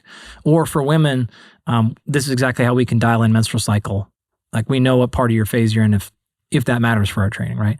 So I should have clarified all those things when I say like, it only goes up here. Well, that for the male, because we're pretty consistent with those things. So that said, HRV is a fast indicator mover, but it's also non-specific. So is resting heart rate for that matter. So it doesn't know, maybe you were just watching Netflix and you watched some show that was not good for your downregulation, or 1,000 other things could be there. But just because that thing is off by 20% even, I might not care at all for you. Some of our people will have deviations of 5% or less in HRV, regardless of huge life stressors. And some will have 25 to 30% variations when almost nothing happened. And so you have to understand, and it's not always true, but for the record, generally, the healthier people are, the less that their HRV changes in response to different things, right? So they're very resilient against at a plane flight, lack of sleep, whatever, and their HRV will move by 5%. Not always the case, but a lot of times the folks that are worse off, they were up an extra 45 minutes and their HRV is all over the place. It's bouncing all over the place. So summarize all that. Yeah, I mean, I think that's helpful. I appreciate like not having like knee-jerk reactions to these, individual data points within the context of a day to like overly alter whatever it was you were going to do. Yeah. But looking for trends. And also I think in the context of just, talking about recovery in general, what also needs to be considered is the phase of training that you're in. Like we want to go into these periods of functional overload for a reason, where we're like pushing ourselves beyond our body's ability to truly recover in between our workouts, because that's how you get these hyper adaptations that result in the real kind of like performance leaps and gains. So, talk a little bit about that. Yeah, I mean, boy, that's even more fun. So we said earlier, adaptation is a byproduct of direct stress, specific adaptation to impose demand. I can't create adaptation without front-loading stress. If we are putting stress in the body and then we're seeing biometrics that indicate stress, that's a win. That's not a negative. In fact, it is a hugely positive thing. Like right now, I've got a couple of folks getting ready for UFC fights that are peak camp. Their metrics are not good. Right, because you want to crush them for a while. We're trying you can't bounce back stronger unless you beat them up enough. Yeah, and we don't. Yeah, I mean, within reason. Yeah, of course. Where our football players are in a little different spot. Our NBA guys are in a completely different spot right now because they're you have to perform every week. Exactly, it's a different approach to trying to unleash top performance. Like if you have to do it consistently every weekend or a couple times a week, that's different from the person who's like, I have the Olympics in 4 years and that's all I care about. And it's all different for our race car drivers, and it's different for our executives and our leaders and our government officials. Like it is 100% like, what are we trying to do in this? And when we say phase, we're generally talking like a 4 to 8 week chunk, right? So we're looking at this and saying, okay, how did your HRV look this month? What we like to do is we stack like months on top of like months, generally, right? So how did January look to last January? Why? Because most people are doing the same thing in January that they did last January, closer than what they did in August to January, right? Depending on that. So yeah, we're taking those things and we're looking at it not the day-to-day, but at minimum kind of like 5-day rolling average, sometimes 7-day rolling average. And then we're looking at that week-to-week variation. I'll give you a really example. We just had a client that just started, had 5 years of previous data on, I think, Whoop tracker. Okay, great. We had a bunch of other stuff. Well, we ran that stuff. We actually had about 60 blood draws to go off of. So fantastic. We were able to take all those data and look back and figure out immediately 2 big things that were happening in this person's life that they had no idea that were happening the same time every single year. One of them was the practice of Ramadan. And so we were able to see exactly what happened during and for the 2 months post-Ramadan. Not aware at all. And we were like, oh, so next Ramadan, we have a strategy going into Ramadan, and we have this. So we do not expect your body, because part of Ramadan, if you're not familiar with it, it's an intentional sacrifice. It would seem like kind of obvious, like you're not eating, so there's going to be a consequence to that. Well, the point is to consequence, right? Like that's one of the things you do. It's a little bit of a show of self-sacrifice. So you're trying to push your physiology to the wrong. Great. So we're going to have different expectations of a bunch of different variables going in, during, and out. We're not trying to protect that much of it. What we're trying to protect is month 2 and 3 post. Actually, because like we want no unexpected stressor. That's like part of the self-sacrifice that comes with Ramadan. Great. And now we have these other things, but now we have to perform year round. And so we can see things, we've seen this stuff in other clients too with like seasonal variations. We've predicted all kinds of stuff from previous data, and we can look and see, yeah, great. So now when you get to this quarter, we've had this once in the past too. Like, do you realize quarter 4 is always your hardest quarter? And they're like, oh, no. And they like go, I'm like, no. Here's the clear data. You can see it. And it's like, oh man. So we need to have a different strategy for quarter 4, even though you feel like it's your lightest for your business, whatever. This is, maybe it's a byproduct of lagging response because Q3, whatever the case is, but like we can see this stuff now, and we have different expectations for when, in this particular case, training load is going to go down. It's like, we're not going to work as hard physically. Why? because I know you're not going to respond. You're going to dig yourself into a bigger hole because of external stressors that are happening in there. And so we need to have a different approach, but we can push it like crazy in quarter 2. Physical training. It's like, okay, so it's a little bit of a different set when we can look back at this from a bigger perspective rather than like the day-to-day thing. So whether it's our athletes or our non-athletes, we have these general things of saying, when is overload good? When is it not good? Do we even realize when it's happening in this allostatic fashion? And then now we have to make the conscious choice of saying, we're good with overload here. I'm good with you being pushed really hard this quarter, and I'm good with all your numbers going down, because that's what allows us, all of our numbers to go up the following month or following quarter or whatever the case is. So again, these are things we have access to when we have like big data sets on people, but you don't need to have any of that to think about stuff like this, right? You can just zoom back and think, if I'm getting tired right now, if I'm more fatigued and more irritable, or man, my brain's not working as well. Well, are you in a heaviest training phase? That's probably a little bit like, that's okay. Don't back off. Yeah. This is what your coach is trying to do. And those are unfortunately like just some of the consequences that come with really high energy output. The question then is, once you back off, once you complete the plan, did you get that super compensation? If so, then we nailed it. What you're saying essentially is your training program, whether you're a professional or an amateur, has to work within the context of your life. And there's going to be all these other stressors, and your program should account for those, right? And there are going to be these periods of extreme output just by dint of the way your life is organized, right? And sometimes these are going to get in the way of your fitness goals, but there are also intentional periods where we want that functional overload for a reason. And that kind of opens up a broader conversation around periodization that I'm not sure we have time to do today. But the thing you want to avoid is the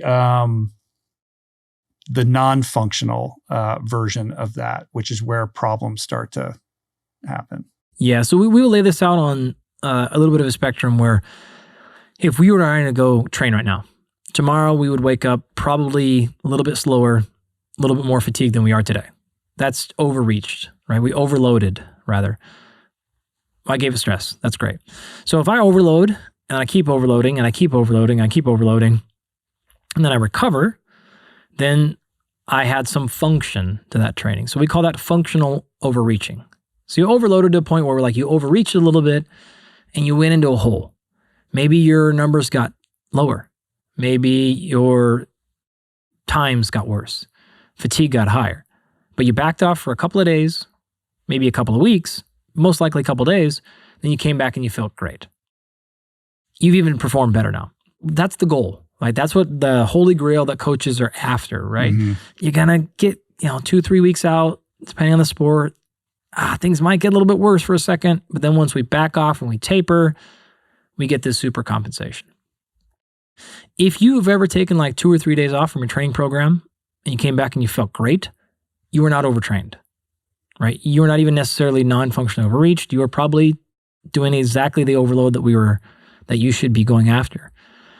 If you're at that phase though, and you keep training hard, or you train harder, or your recovery capacity is limited and you don't sleep as well, or whatever the case, you keep cutting calories to get lighter or whatever, and you go past that point, now we're into what's called non-functional overreaching. You take a week or 2 off and you kind of come back to baseline. That's a good indication that you were non-functional overreach. So you were pushing, but it didn't actually produce any positive results. If you go past that, now you get into true overtraining syndrome, which takes weeks or months to come back from. Very, very few people have experienced true overtraining. Yeah, there's a lot of people who are misinterpreting that and think that they're overtraining. If you've taken a couple of days off and you feel better, you are not overtrained. And anyone who's been overtrained is going to be like, thank you, because I took a year off and still felt terrible. That is a struggle. So the overtraining thing is a guess at this point. What are the classic signs and symptoms of non-functional versus functional overreaching and overtraining? They're very same. They're very similar. A lot of the stuff, it could be lack of sleep, lack of appetite, could be weight gain, could be weight loss, could be sexual desire goes down, could be more injuries, could be You don't even know necessarily. I mean, isn't overtraining just extended chronic non-functional overreach? Yeah, it's fatigue. And so the hole just gets deeper and deeper and deeper. And deeper. Yeah. And so the physiological distinction there is you've probably created some real physiological damage. That's not just fatigue anymore, right? So if you're non-functionally overreached, your system is tired.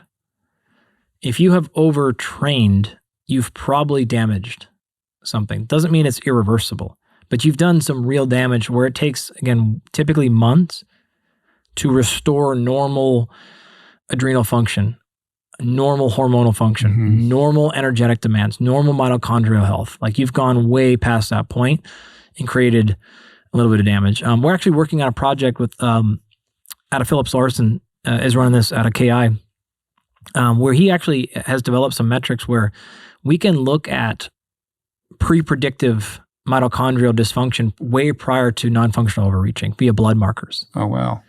And so what that means so you is can like see when you're getting close Exactly. to that edge. Yeah, and we can see it ahead at times. So we can actually take the blood and then predict this will net result down the line of positive, neutral, or negative mitochondrial adaptations. That's huge. We're not ready. Because it's all about like, where is that edge? You know, you're always dancing around the edge and you kind of have to go over it to realize where it is. But if you know in advance, then you don't have to, suffer the consequence of stepping over it. It's just a really hard thing. We can look, most people are going to use things like HRV. They're going to use autonomic nervous system measures. But actually, how closely that ties to direct physiology is a really hard problem. So unfortunately, we don't have numbers in terms of distance or volume, or I can't say HRV will tell you that, or resting heart rate. Like there's no one metric that will define where you're at there. So it's just a little bit of a challenge to figure out, but a good coach will be able to dial this in for you over time. In thinking about some of the misconceptions or myths out there, I think it would be instructive to talk a little bit about fat adaptation, because I think people don't quite understand what's happening here. And I'd like to just test my experience with this and see if it measures up with, how you think about it and what the science says. In my experience as an endurance athlete, obviously when you're going very long distances, efficiency and technique is important, but efficiency with your energy system it's a different kind of efficiency. That's what you're trying to really develop. And the way you do that is by developing your body's ability to burn fat as fuel, like your go all day. Like what is the highest level of power that you can sustain over time without tipping into the anaerobic side of things, right? And my experience has been that this is really a function of how you're training. And I think there's people who are thinking too much about the nutrition side of it and what they're eating. Am I wrong about that? Or how do you think about that? I'm not saying that like what you're eating isn't impactful in this regard, but to me, it's really just about like putting in the work. Yeah. Okay. So is that, I get a sense you're gonna push back on that. Yeah. A lot. Good. In different areas. You're not entirely wrong. The impact of like a pre-exercise meal is greatly exaggerated. To I think kind of one of the points you're really getting at here. There's just so much language and so much conversations about things like this impacting fat burning and oxidative capacity. Like eat fat to burn fat, basically. And it's like actually just go out and ride your bike for 7 hours in zone 2. Yeah. Right. So a number of things to think about here. Number one is the fact that you're kind of dancing around a topic that a lot of people will call metabolic flexibility, which is to say you want the ability to burn carbohydrates when optimal and fats when optimal. That term has been hijacked severely recently. That does not mean maximizing fat burning. Doesn't mean maximizing carbohydrate burning. It literally means what I just said, using the best of both worlds. This gets confused because when people hear endurance, they tend to use the marathon example because we have a lot of data. Marathons were really classic exercise physiology stuff. But the energetics, the metabolic efficiency versus the mechanical efficiency is kind of how you set this question up, really. It's not even close with a marathon versus an ultra. Like they're as different as a marathon is to a sprint. As different. Why? What are the metabolic utilization proportions of a high-level marathoner? 80% carbohydrate. You heard that right. Like you're going to be using well over 70% carbohydrate to run a marathon if you're fast. You're not doing that if you're running 65 plus miles. It's not even in the same stratosphere, right? You're not, the pace is completely different. So that number one, like trips people up because you're like, oh, you don't need to use, like either way, you cut this wrong both ways, right? The pro carbohydrate crowds are like, no, you don't have to do that. Look at the data from marathoners. They're still burning exclusive carbohydrates. Or the fat burning people are like, no, marathons, like you got to burn the most fat possible. It's like, nope. If you are ultra efficient at burning fat in a marathon, you will be very slow. You can't run fast enough. Yeah. You have to run much faster in a marathon. It's not really, it's an endurance event, but it's not really an aerobic engine event. Yeah. I mean, it's like there is a lot of speed and anaerobic you have to run a 4 energy minute mile. output. Yeah. You have to run a 4 minute mile. Yeah. It's like, it's that, insane. You have to go so I know. fast. But that's different than like the Moab 250 or something like that. Not even close. Although there's some really cool stuff going on in that world because it's like, it's so new, pushing how far, people can run. Yeah. And I think we're just at the beginning of like trying to discover how to perform in that environment. There's a lot of growth and learning available there, but there are people like, there's this guy, David Roach, and like, he's like training like a competitive eater. Like for him, it's he's doing he has 15 years of endurance base building. Like he's got a massive endurance base. So to your point of adaptations, it's like, what do I need to, for his first 100 miler, he'd never run a 100-mile race, even though he's been a runner forever. He's like, I don't need more endurance. I need speed. Like nobody's running these things fast. I'm going to do all my work at threshold and I'm going to train my body to consume more grams of carbohydrate per hour than any human ever has before. And because that's going to be the thing that's going to be the differentiator here. And in his first 100-mile race, he won. I think he broke the course record. And so it's like a lot of attention is being paid to this guy. And so I think that just speaks to, not that other people aren't doing that. Tour de France riders are experimenting with caloric intake and all this sort of thing. And then there's bicarb and all these other, things that are different variables that get introduced to this. But it highlights the point that like we think of, this is an aerobic event, this is an anaerobic event. Sure. And it's like, we're always using these systems. It's like we think of these things as binaries and they're really not. Yeah. So we've got a guy right now, Ross Edgley, who's swimming. I know Ross very well. I didn't know you were working with him. So he's swimming I love Ross. Around the entire country right now. I have so many questions, but go ahead. I think that's going to be 1,000 miles total. Yeah. He's had there's been weird stuff with the tides and the surf and all that. Like he's gotten off the boat and on land a couple times, right? But I think he's back out there now. He's like halfway. Yep. Yeah. He's going around Iceland. Yeah. That's right. So there's been a bunch of storms come in and all that he's had to hop off. I also had a guy named Jordy Sullivan on my show who did Ned Brockman's 1,000-mile run. Mm-hmm. So in that he walks through the entire what they gave them per minute for all the macronutrients. Oh, he was like Ned's guy, nutrition guy? Exactly. Oh, super interesting. He laid that whole thing out, exactly what they ate, when they ate it, timing-wise, and what they took, and all that. It was so interesting to see what Ned did for the 1,000. So 1,000-mile swim, 1,000-mile run. I wasn't involved in Ned at all. Just Jordy told me all this stuff. And then about a year ago, I had this conversation with Cam, and I was like, dude, we got to do something before Cam Haynes, sorry. Because he will just go out and run. Right. He does nothing. Yeah. Like he just goes out and runs. And then he just did Goggins is like that too. Nuts. Yeah. Right? So Cam did before his book came out, he did, what is that, 250? Coconut, right? Oh, I know what you're talking about. Like he did it like the day that his book came out, like on his publishing date. Yeah. I believe. Yeah, it was like a 200-mile run or something, like a 200-mile race or something. He does nothing, right? Preparation, like training-wise he does, but like nutrition-wise, like no strategy. So you have like Ned out here who's got a guy who has everything measured and monitored and like tracked, and then you just have Cam who goes out at 55 years old, grabs whatever's at the aid station, smashes it down, and just goes, right? Point of saying, take a look at all three of these guys. Guy in his early 20s, and Ned, guy in his 50s, and then Ross, who is 5'2", right, and 220 pounds of pure muscle, right? Yeah, 5'2" in height and width. Yeah, exactly, right? He's a bowling ball.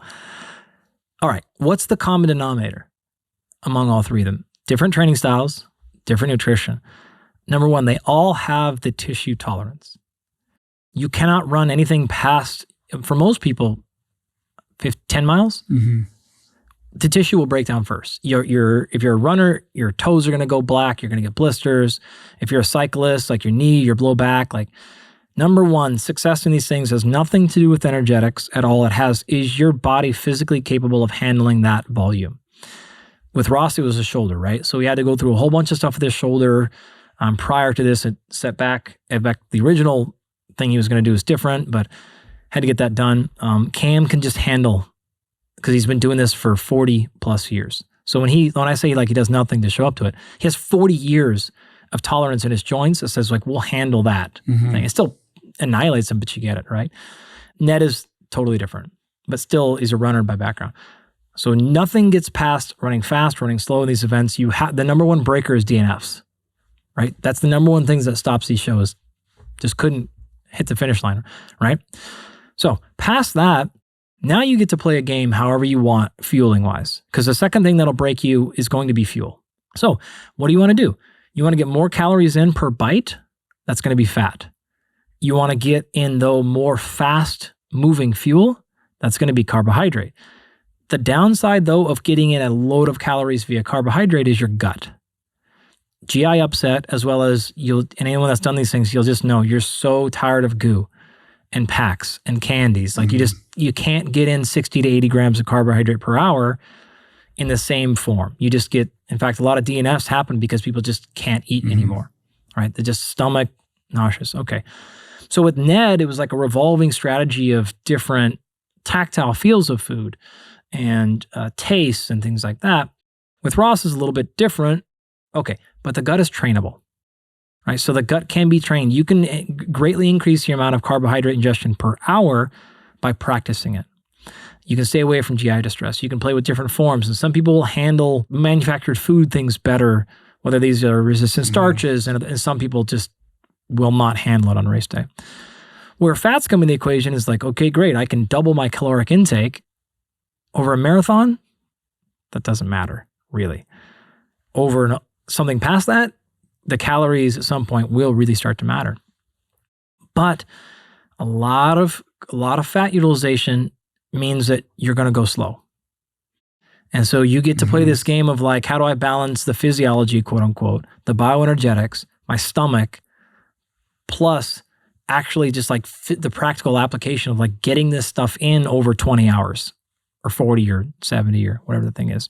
I mean, if you look at what like Nick Bear has done for their stuff, like you have totally different strategies to get there. So I think it's very clear at this point, we don't know what's going to maximize these things. Like we got a lot of literature on marathon below. 1970s, people started, in fact, the lab I came out of started had Frank Shorter and had those guys in the lab in the 70s.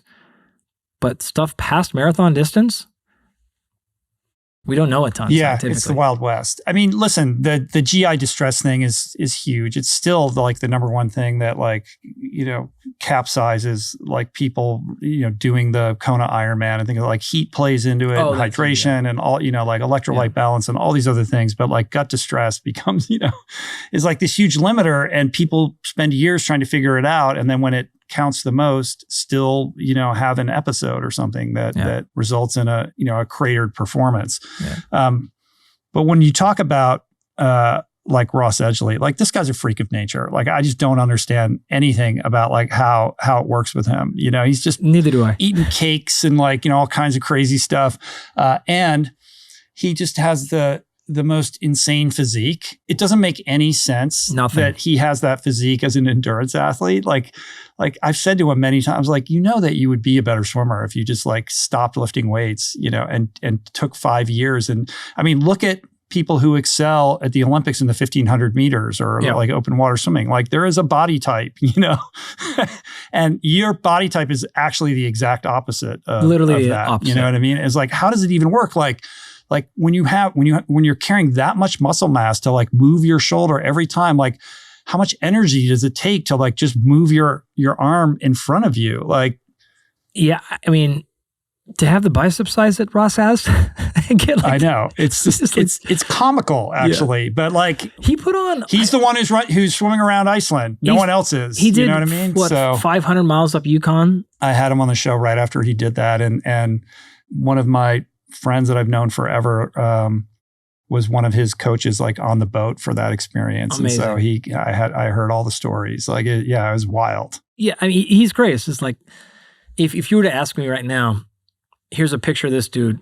Is it physiologically possible for him to do any like the 4 things he's done? I'd be like, nope, no chance, no chance, right? So like everything goes out the window. Totally. And he's I think he gained 10 kilos prior to the Yukon one. I can't remember exactly, but like not lean at all. Like the exact opposite of any swimmer you've ever seen. I don't know how technically good he is. I mean, at swimming, for these open water adventures though, like, like all the people that would swim the English Channel, like they get they need the blubber. That was his first one. Like, you have to like, it keeps you warm. I mean, he's in freezing cold water. It's wild. That's part of it too, right? Like super cold. So he manages, he just must be efficient in the water. And his body just handles. And he handles because he has to get back in that water and keep moving in that water for months, not days or weeks. It's going to take him months to swim around that day. The mental fortitude to do that is off the charts. Yeah, and he'll do the whole thing with both of his cheeks, like touching his ears because he'll be smiling so much. I know, it's crazy. He's the wildest, right? And he's like this teddy bear. You know, he's like he has this very sweet disposition. He's sweet. So we've actually I said earlier, like we don't know scientifically what's happening in a lot of these things because it's really hard to collect data on this stuff. But we just did one with way more toned down, but really cool with Michael Easter. I don't know if you know Michael. I do. But he just did a really long hike. And we collected a bunch of blood and urine and stool and stuff before, after, and then 45 days post. So I was just working on those data this morning, actually. So that wasn't like a race, but I think it was 900 miles that he did. Oh, wow. I could be off there. Like a ruck he was rucking or just walking? Did he have the weight vest? He took all of his stuff with him. So I'm not exactly sure right now what exactly the poundage of his tent and his food and sort of all that stuff was. But it took him, 6 weeks or something like that.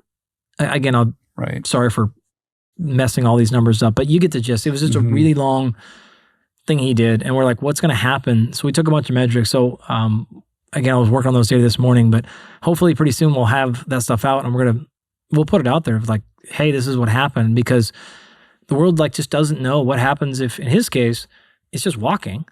But I think he averaged a marathon a day or plus. So you're like, what happens when you do that? And then he's sleeping outside. He's like just sleeping in his sleeping bag and eating whatever he can there. And so I do know what he ate and how he handled all that portion of it.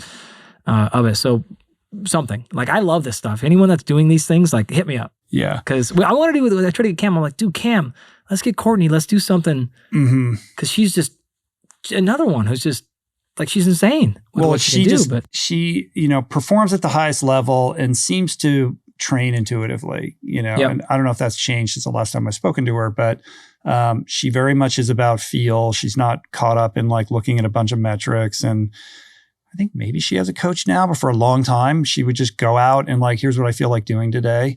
And on some level, like she's a freak of nature, but also like this sport is so young that I often wonder like what happens when the Olympic gold medalist at the 10,000 meters decides like they want to go right to Western States, not like in the sunset of their career, but like when they are still like, at the age where they can perform at the highest level and to see what happens. Cause I think, there's a lot of, because it's so new and there really, has never been any money in it. It hasn't attracted that kind of athlete to, get off like the world circuit, track and field circuit and like enter into that, what happens when the world's best runners decide like, this is where we want to go. Yeah. Yeah. That's actually really interesting. If you look at the classic dogma of, I'm not very versed in swimming and cycling, so I'll just keep using running numbers, but the classic like predictors of marathon success, right? There's the three that'll jump out always. It's VO2 max, mechanical efficiency or running efficiency, and lactate threshold, right? physiologically, those are the three things. And so you've seen these combinations of like Prefontaine and shorter, like they all win differently. Some of them are just 95 VO2 maxes. Some of them are 75s, but they're more efficient and lactate threshold, right? So when you go to ultras, that's not the case though. What percentage of an ultra success is being predicted by VO2? Well, you're probably not going to finish an ultra or even close with a low VO2 max. Your VO2 max is not going to be 40. You need it to be decent, but you don't need it to be in the top tier. I would imagine it's like very low on the pole of prediction, right? Yeah. If anything, it has to come up statistically significant, but it's probably going to explain single-digit % of variance, right? So then what is it? It's not going to be lactate threshold. Maybe, I don't know. Efficiency, probably super high. But then like what other variable is there that's explaining success? Well, there's no metric to calibrate mental resilience, you know? And so in these cases, it's, the mind that goes before the body. Like it's the mind that's shutting everything down. And there are some people that have that thing where, they can mute out whatever their body's trying to tell them and keep going. But there's got to be something from a bioenergetic perspective that'll give you some physiological insight, right? Maybe that you can glean some insight into. Yeah, I mean, it would be really interesting to look into that. Like, have you heard of the 3,000 mile self-transcendence run? You heard about this? No. So there's this race every year. This is a great name, by the way. There's this race every year in Queens, New York, and it's a outgrowth of. There was like a guru called Sri Chinmoy, and he's sort of like this. He's sort of this figure in New York City running. Like he was sort of a transcendental thinker and has all these followers or whatever, and it was very much about like asceticism and self-actualization through running, the discomfort of it as a means of like purification or whatever. Anyway, he was a figure like in the 70s or 80s. But this race, it was originally organized by his organization, I suppose, and it still goes on. And basically there's a city block in Queens, the most, random, like nondescript, like normal block in the middle of Queens. And I think it's a 1.5 mile loop, if I'm not mistaken. It might be longer. I might be getting the facts wrong. But basically, a group of people start at dawn, and then at dusk, they cut it off. I think it's like, like 8 a.m. or 6 a.m. to 6 p.m. or something like that. Like for like a certain part of the day, you just go around this thing, and then you go to sleep that night. And like the first person who gets to 3,000 miles wins. Oh, and there's a documentary about it. But the point I bring it up because so it goes on for like weeks and weeks and weeks. Yeah. And if you're like in New York City around that time, you can just go and watch. There's no one there. There's no fanfare. Like nobody cares about this race, but it's insane what's happening. And I bring it up because if you look at the competitors and the ones that are winning, like there are people that do it every year, and there's like a couple people that like have excelled at this race. And they just you wouldn't even think they were athletes. I think one of the guys is like a Finnish mailman or something like that. And he's just walking all day, delivering the mail at home. And so it defies like whatever you kind of imagine, like an elite performer in that world would look like. They look very much like just everyday people. How long does it take them, roughly? I'm reluctant to say. Long, I'd have to look it up, but a long time. Yeah. So basically they're running the distance of America. I think it took Ned 11 or 12 days, 13 days, something like that. To do his I think he did it all on a 1,000-mile track. thing. Yeah, he was doing it on a track, and he was sleeping, a little bit every night, but it was all self-contained on that track. Wild. And he was doing it by himself. I know. Running for 12 hours a day, the same mile loop. But there's not enough people doing this to have like a data set where you can really like extract, something meaningful. Like, are these people all weird outliers, or, what's the shared commonality here that is doing? I mean, I'm hoping like maybe it is true. Maybe they are all just elite fat utilization folks. Like maybe that is the whole key. Like, I don't think that's the case, but maybe it's the opposite. I mean, I have no idea what is this magical combination. Mental fortitude stuff aside, all true. But like, geez, there's got to be something physiologically, even just amongst the people that finish, right? Yeah. So they all presumably to finish have to have some sort of freak ability mentally. But like, what is among them that separates the Courtneys from the everyone else's, right? The people that just keep smashing records. I have no idea. I don't know. But Well, they may not want anybody else to know either. I'm signing you up to find out, Andy. Yeah, sounds like a fun experiment, man. But on the subject of, we were kind of talking about fat adaptation, and maybe that's a good way to segue into some misconceptions around exercise, fitness, and like weight loss. Like a lot of people, it's like I exercise because I want to lose weight. Like I just want to lose my gut or whatever. Like how do you frame weight loss or weight management in the context of fitness? Yeah, that's a really good question. We can tie this up a bunch of different ways. One would the starting place is if you look at exercise from a longevity or a body fat perspective, it doesn't play the role that most people think it does, which is not to say that it is not doing anything or you shouldn't do it, but it is not the biggest explainer of body composition. Nutrition is going to win that game by a landslide. I had Herman Ponzer on, who's done a lot of work in this adaptive thermogenesis area, right? So out of his lab in Duke. He makes a pretty compelling case, as others have done as well, that exercise will burn calories for sure, but if your only benefit or only thought of exercising is to burn calories for the sake of fat loss, most people are going to struggle with that goal because it's not going to burn the caloric numbers that you probably think it does. Your tracker, your wearable, the number on the machine almost always exaggerates the caloric expenditure by sometimes 20 to 30%. So you're probably not burning the calories, number one, that you think. Number two, on the back end of that, so a lot of times this what can happen is your body will down-regulate energy output to match the energy output you use with exercise. That keeps your balance at the same number. The way that it can do that is a bunch of different ways, but one of them is it will reduce what's called NEAT. And so this is the amount of calories you burn, not keeping your organs and tissue alive, not during exercise, but it's this non-exercise caloric expenditure. This is twitching. This is fidgeting. This is getting up and kind of pacing back. Like it's all these things that people don't think is a big deal. Well, it turns out that NEAT can be anywhere between like 5 and 20% of the total calories you expend throughout the day. And so just to give a fake number, but to make it easier for people to conceptualize this, let's say you burn 500 calories in your workout.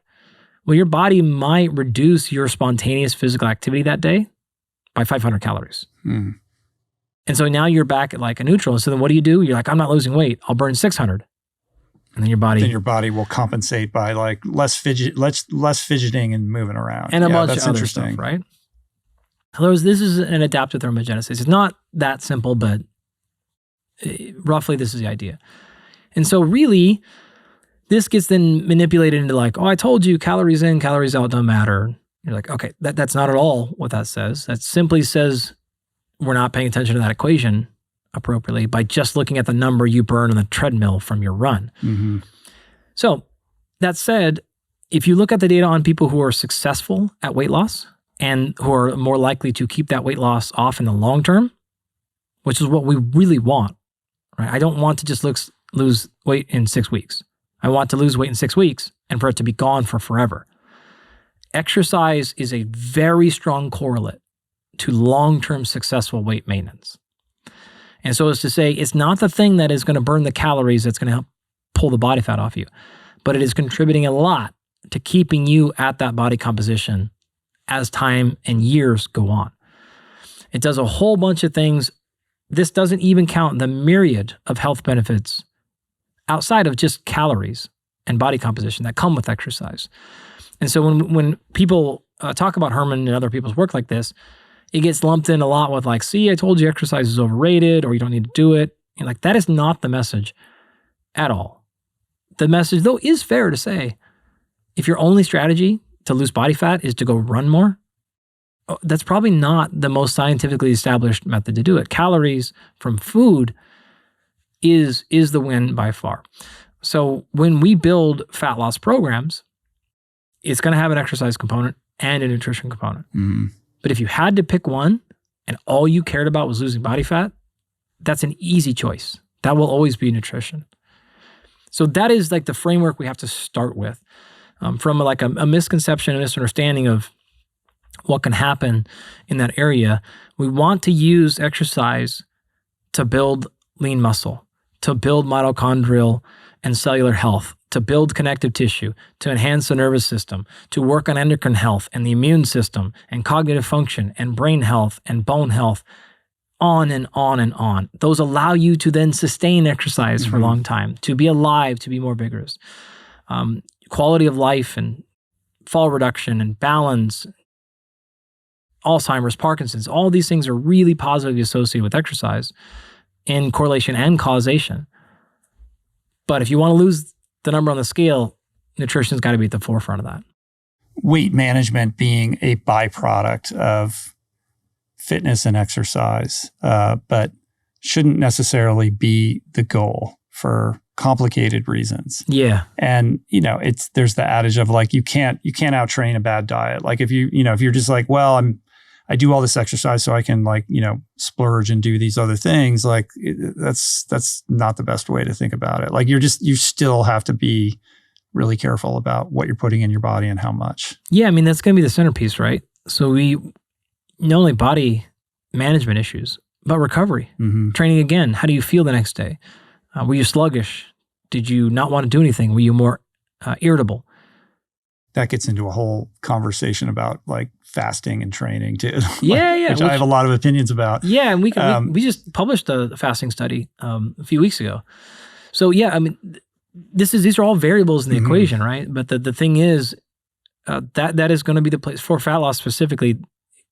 Nutrition is going to be the play there. I think the thing that happens though is when you are really connected to your fitness, you then feel better and you sleep and you sleep better because you're you're depleted at the end of the day and your sleep tends to be deeper. And when I don't know about you, but when I sleep well and I get up, I don't have all the cravings to eat the lousy foods when I'm tired and I'm I find myself reaching for all these foods that aren't good for me, that when I'm really well rested, just isn't an issue. That's not an anecdote. So this becomes like a self-perpetuating thing. Oh, that's a very real, very well-established scientific field that you just described. There is in fact, there's been really interesting studies where people have gone into metabolic wards, put people on identical isocaloric diets, same macronutrients, same calories, and simply restricted sleep in groups.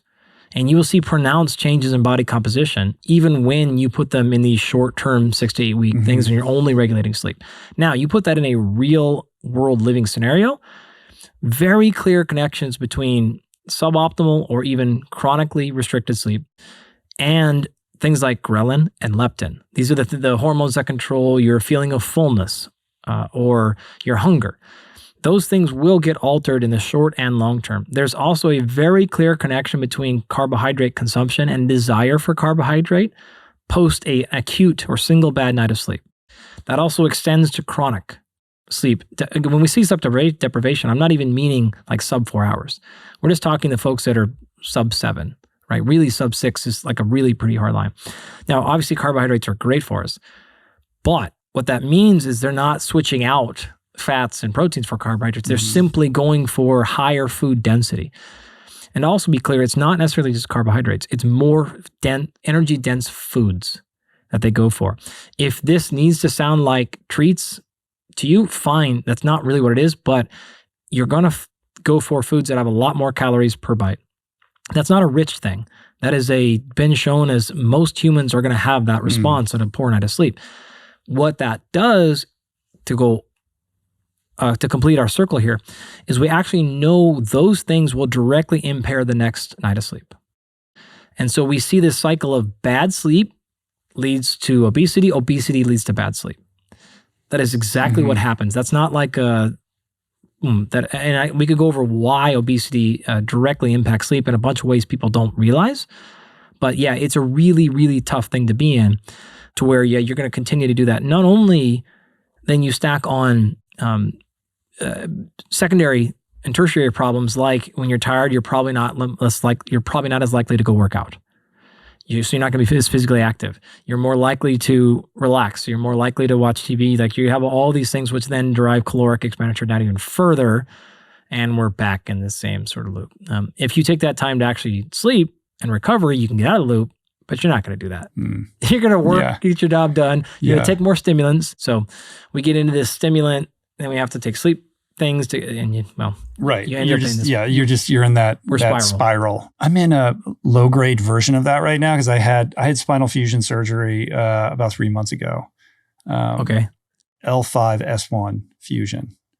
Went in from the front, went in from the back, like kind of a major ordeal. In fact, only 2 days ago, I had a appointment with my surgeon 2 days ago, and he told me for the first time that I could take the brace off. So I've been wearing a back brace. Like I'm in early recovery from this, and it's been extremely challenging for me, because I thought like, oh well, like at least at like 6 weeks, I'll like kind of feel normal, It's like and I'm not allowed to do anything but walk really, and he's only now going to refer me to PT. So I haven't done any of that. Wow. I mean, I had chronic grade 2 isthmic spondylolisthesis, like incredible nerve pain. Like I've been hampered by this for years, and it's really gotten in the way of like not only my ability to like do the things I love, but just quality of life. Right. And so I waited way too long to have this procedure, and I'm glad that I did it. So my relationship with like movement and fitness was already, becoming like significantly impaired. But now I'm like, I can't do anything. It's like, and so I don't feel like myself, and because I'm not exerting myself, I don't sleep as well. And so then I crave like the greasy foods and all that kind of stuff. And so just observing that, like knowing that, okay, well, I'm in like, this is interesting, like how am I've never been in this situation before. And like, how am I making decisions and what is my attitude towards this? Like, am I resentful? Am I approaching it like this is an opportunity and a new beginning?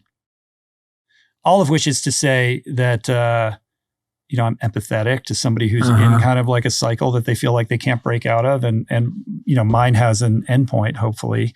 But layered on top of this is the fact that like I'm 58, and so it's like, okay, it's been 3 months. I mean, like stuff starts to sag, putting on a little weight, like here I'm like supposed to be this well fitness pot, like sure. It's like, not looking super great right now, and also contending with the fact that when the gates open up a little bit and I am able to resume a program, how am I doing this consciously? Like, I think I have this incredible opportunity to just restart everything, like 100% from the beginning, relearn how to walk, like my posture, like how I walk and my posture, I'm already on that. But then I have this opportunity to like, if I had to start all over again with everything, like what would that look like and what would I do?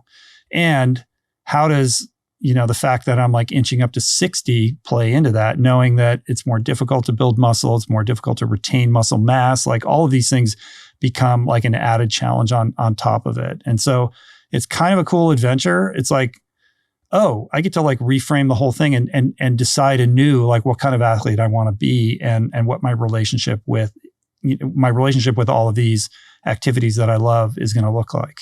Yeah, that's awesome. What's the next mile marker you have? My next appointment is 6 months. And that's really, at 6 months is when like the fusion is set in enough where people start to really be able to do stuff. And it really depends upon the surgeon. Like my surgeon's very conservative. Like I know other surgeons who perform the surgery who are like, you could be on an exercise bike now or doing certain things. And my guy's like, I really don't want you doing that. And I realized like, as much as I would love to be, in a pool with a kickboard kicking or something like that, it really like the risk is too high. Like, because the last thing I want is to disrupt the fusion. So it's like, okay, I'm going to take his advice, but now I'm going to start some PT and we'll see what that looks like. I'm sure it's going to be super mild. Yeah. So you'll hopefully at the 6 month mark be a little bit clear to do something. Yeah. Which you don't know yet. Or the fusion really, it takes like a year basically for it to be like, okay, it's totally locked, but it's 6 months from what I understand. It's safe to start, lifting some weights, not too heavy, like getting back in the gym a little bit. Like everything is, comes with, cautionary tales, but you get to rebuild movement patterns. Yeah. So, really cool. So if you were my coach, like what would be top, I got to let you go. We got to end this soon, but like, what would be your kind of like top line pieces of advice? Yeah, we would spend, I would say, I don't know, making a number up, but probably a month of just moving your body.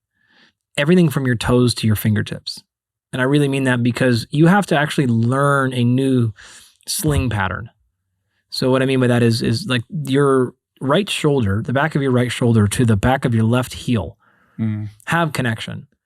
And that connection point runs through the low back. That whole circumstance is different now. And so the way that you pronounce any movement, whether you're reaching for a pen on your desk or typing or standing, is a little bit off. And so now we have to re-understand like what that looks like. I don't know if it's going to be substantially different, maybe the same, but we're going to go into like this would be really classic crawling stuff, to sit through things, to multiple step movements that are in multiple planes. I probably wouldn't be worried at all about any sort of numbers and volume. It is going to be movement. Like how many different movement planes can be in, and can you start to feel different positions? And then we have to learn like what is that going to look like? What's that not going to look like? But we're going to want joints through all ranges of motion, and we're going to want them in sequence. Those are like the two biggest things that we would go after without question. Is hips for sure have been stuck in a restricted position, right? You're not doing anything. So we're going to open up all that stuff, but we want that with every joint, including your neck, including your toes, through all ranges of motion. We'll put on load and fatigue, whatever, but then we really want to start playing with sequencing. Like how does it go when we go from a lateral lunge to a reverse pivot, step up, and a reach? What was that looking like? I don't know how to do that. Can we crawl? Can we lateral roll? Can we eventually tumble? Can we do different things like that? What does it look like when we do some rudimentary plyometrics, right? Some just stew stuff, just like pop right there in a stance. What happens when we load through the heel? Like, can we really actually drive vertical load, axial loading through your low back intentionally?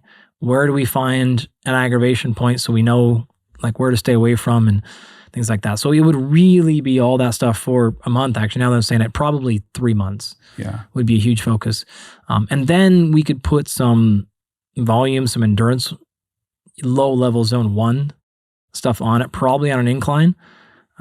Some other different ways like that. But like that would be the thing, is like, let's really get those 2 phases I mentioned dialed down, and everything else, like we got plenty of time to put muscle back on. It brings us all the way back to the beginning of the conversation with like efficiency and technique. But this is like, you need technique for life, like how are you holding your body just as a human being, and how does it move and how does it not move? And like these are things like, you just don't even think about. Man, you mentioned like this is an opportunity, right? I can't tell you how many people from 30 to 60 years old that we've coached. And if you look at them straight in the face and go, if I can maximize your muscle in the next year, or I can make you have no pain for 50 years. They all would say no pain for 50 years, right? But none of them will take that action. Yeah. None of them will do it. What do I mean? If I say, wait, great. What if we didn't, I lift weight, like I'm a strength training guy. What if we didn't lift a single weight for a year? And what if you had the worst body composition of your life for that year? But we used that year to step back and we rebuilt all this stuff. We got all that pain out of your system. What do you think this is going to look like 50 years from now? 30, 20, 5 years from now? Are you going to really be concerned about the year that you didn't max your bench? Or are you going to be so stoked you have not had all this joint pain for 40 years? I know what you're going to pick 40 years from now. I know what you're saying right now, but like, will you actually commit to it? And it's really hard for people to do. Mm-hmm. But when you can do that and go, okay, wait a minute. I'm 36 years old. Oh my God. Yeah, we're going to lose some strength. We're going to lose some endurance. Your numbers are going to go down. We're going to correct all this stuff and we're going to set you up on a 60-year platform for great health. Like, those are the exciting conversations we get to have. And they typically end up being like, yeah, just get me to the race in 6 weeks. Yeah. Yeah, because that's the human condition, right? Sure. And that's the choice that I would make. But now I've been forced, to make another choice. And that's why it is a cool opportunity, because like, it's that idea again of like a different kind of discipline. Like, I want to, as soon as I get the green light, I would just want to go back and do all the things I was doing before 100%. And just hit it, and it's like, do you have the discipline to like listen to what Andy is saying and actually take advantage of it, which is going to require ridiculous amount of patience and will just be annoying and frustrating like 99% of the time. For sure. It's Right? terrible. Yeah. I know. It's the least fun exercise of your whole life. Well, time will tell. Time will tell. I got to like 5% of what I wanted to talk to you about in the outline. So I don't know if I can induce you or convince you to come back here, but this was amazing. And there's a million other things that we could talk about. But you really are one of the, if not the like leading voice out there when it comes to the science of fitness. And I really appreciate what you're doing. It is a public service. Man, I really appreciate it. I don't really get many chances to be on some of the OGs. Not many people have been around this space longer than you have. So when Rob told me, I was like, yeah, man, I'm super excited. So it was awesome to be here. I'll come back anytime, man. Cool, man. This is great. I appreciate it. If you want to learn more about Andy, he has his Perform podcast, which you should check out, which is just a vault of insane wisdom. You also did that limited series with Andrew. I think there's like 6 episodes on Huberman Lab where you guys go deep on a variety of subject matters. So if there's anything that we talked about today where you're like, hold on, like, why did you move on? I wanted to know more about that. It's like all in there somewhere, I promise you. Yeah. And maybe the best way to kind of end this or take us out, Andy, is if you could just, share a little bit about like why all this is important. Like, why should we care about fitness? Like, why does it matter? Why is it important that we stop and really kind of consider our fitness in a deeper way than maybe we're used to? The scientific answer to this would be to walk you through the research on longevity, wellness span, quality of life, health span, all that. You've probably heard that before. If not, just guess. It matters in terms of how well you're going to live, how long you're going to live.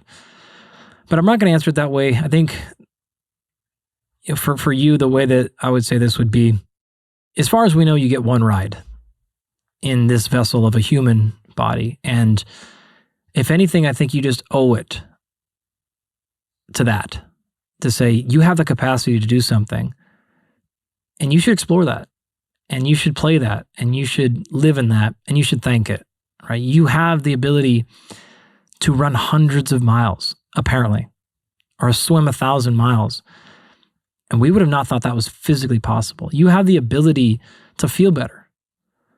You have the ability to be a leader or role model for your children in your physical expression. And there's so many other ways we can do this with mental health and great ethics and being a good person and being nice. But with just your physical fitness, you have the control of as much of your body that you have control of. And we're all broken in different ways and have limitations and strength, but you still have some control there. So I think it is the number one reason I would say why we should care about our fitness is you have a responsibility, in my opinion, to your own physiology that says, we're here, ready to rock. Like, give us a chance to play. Beautiful, man. Thank you. Appreciate you. Thanks for coming today, man.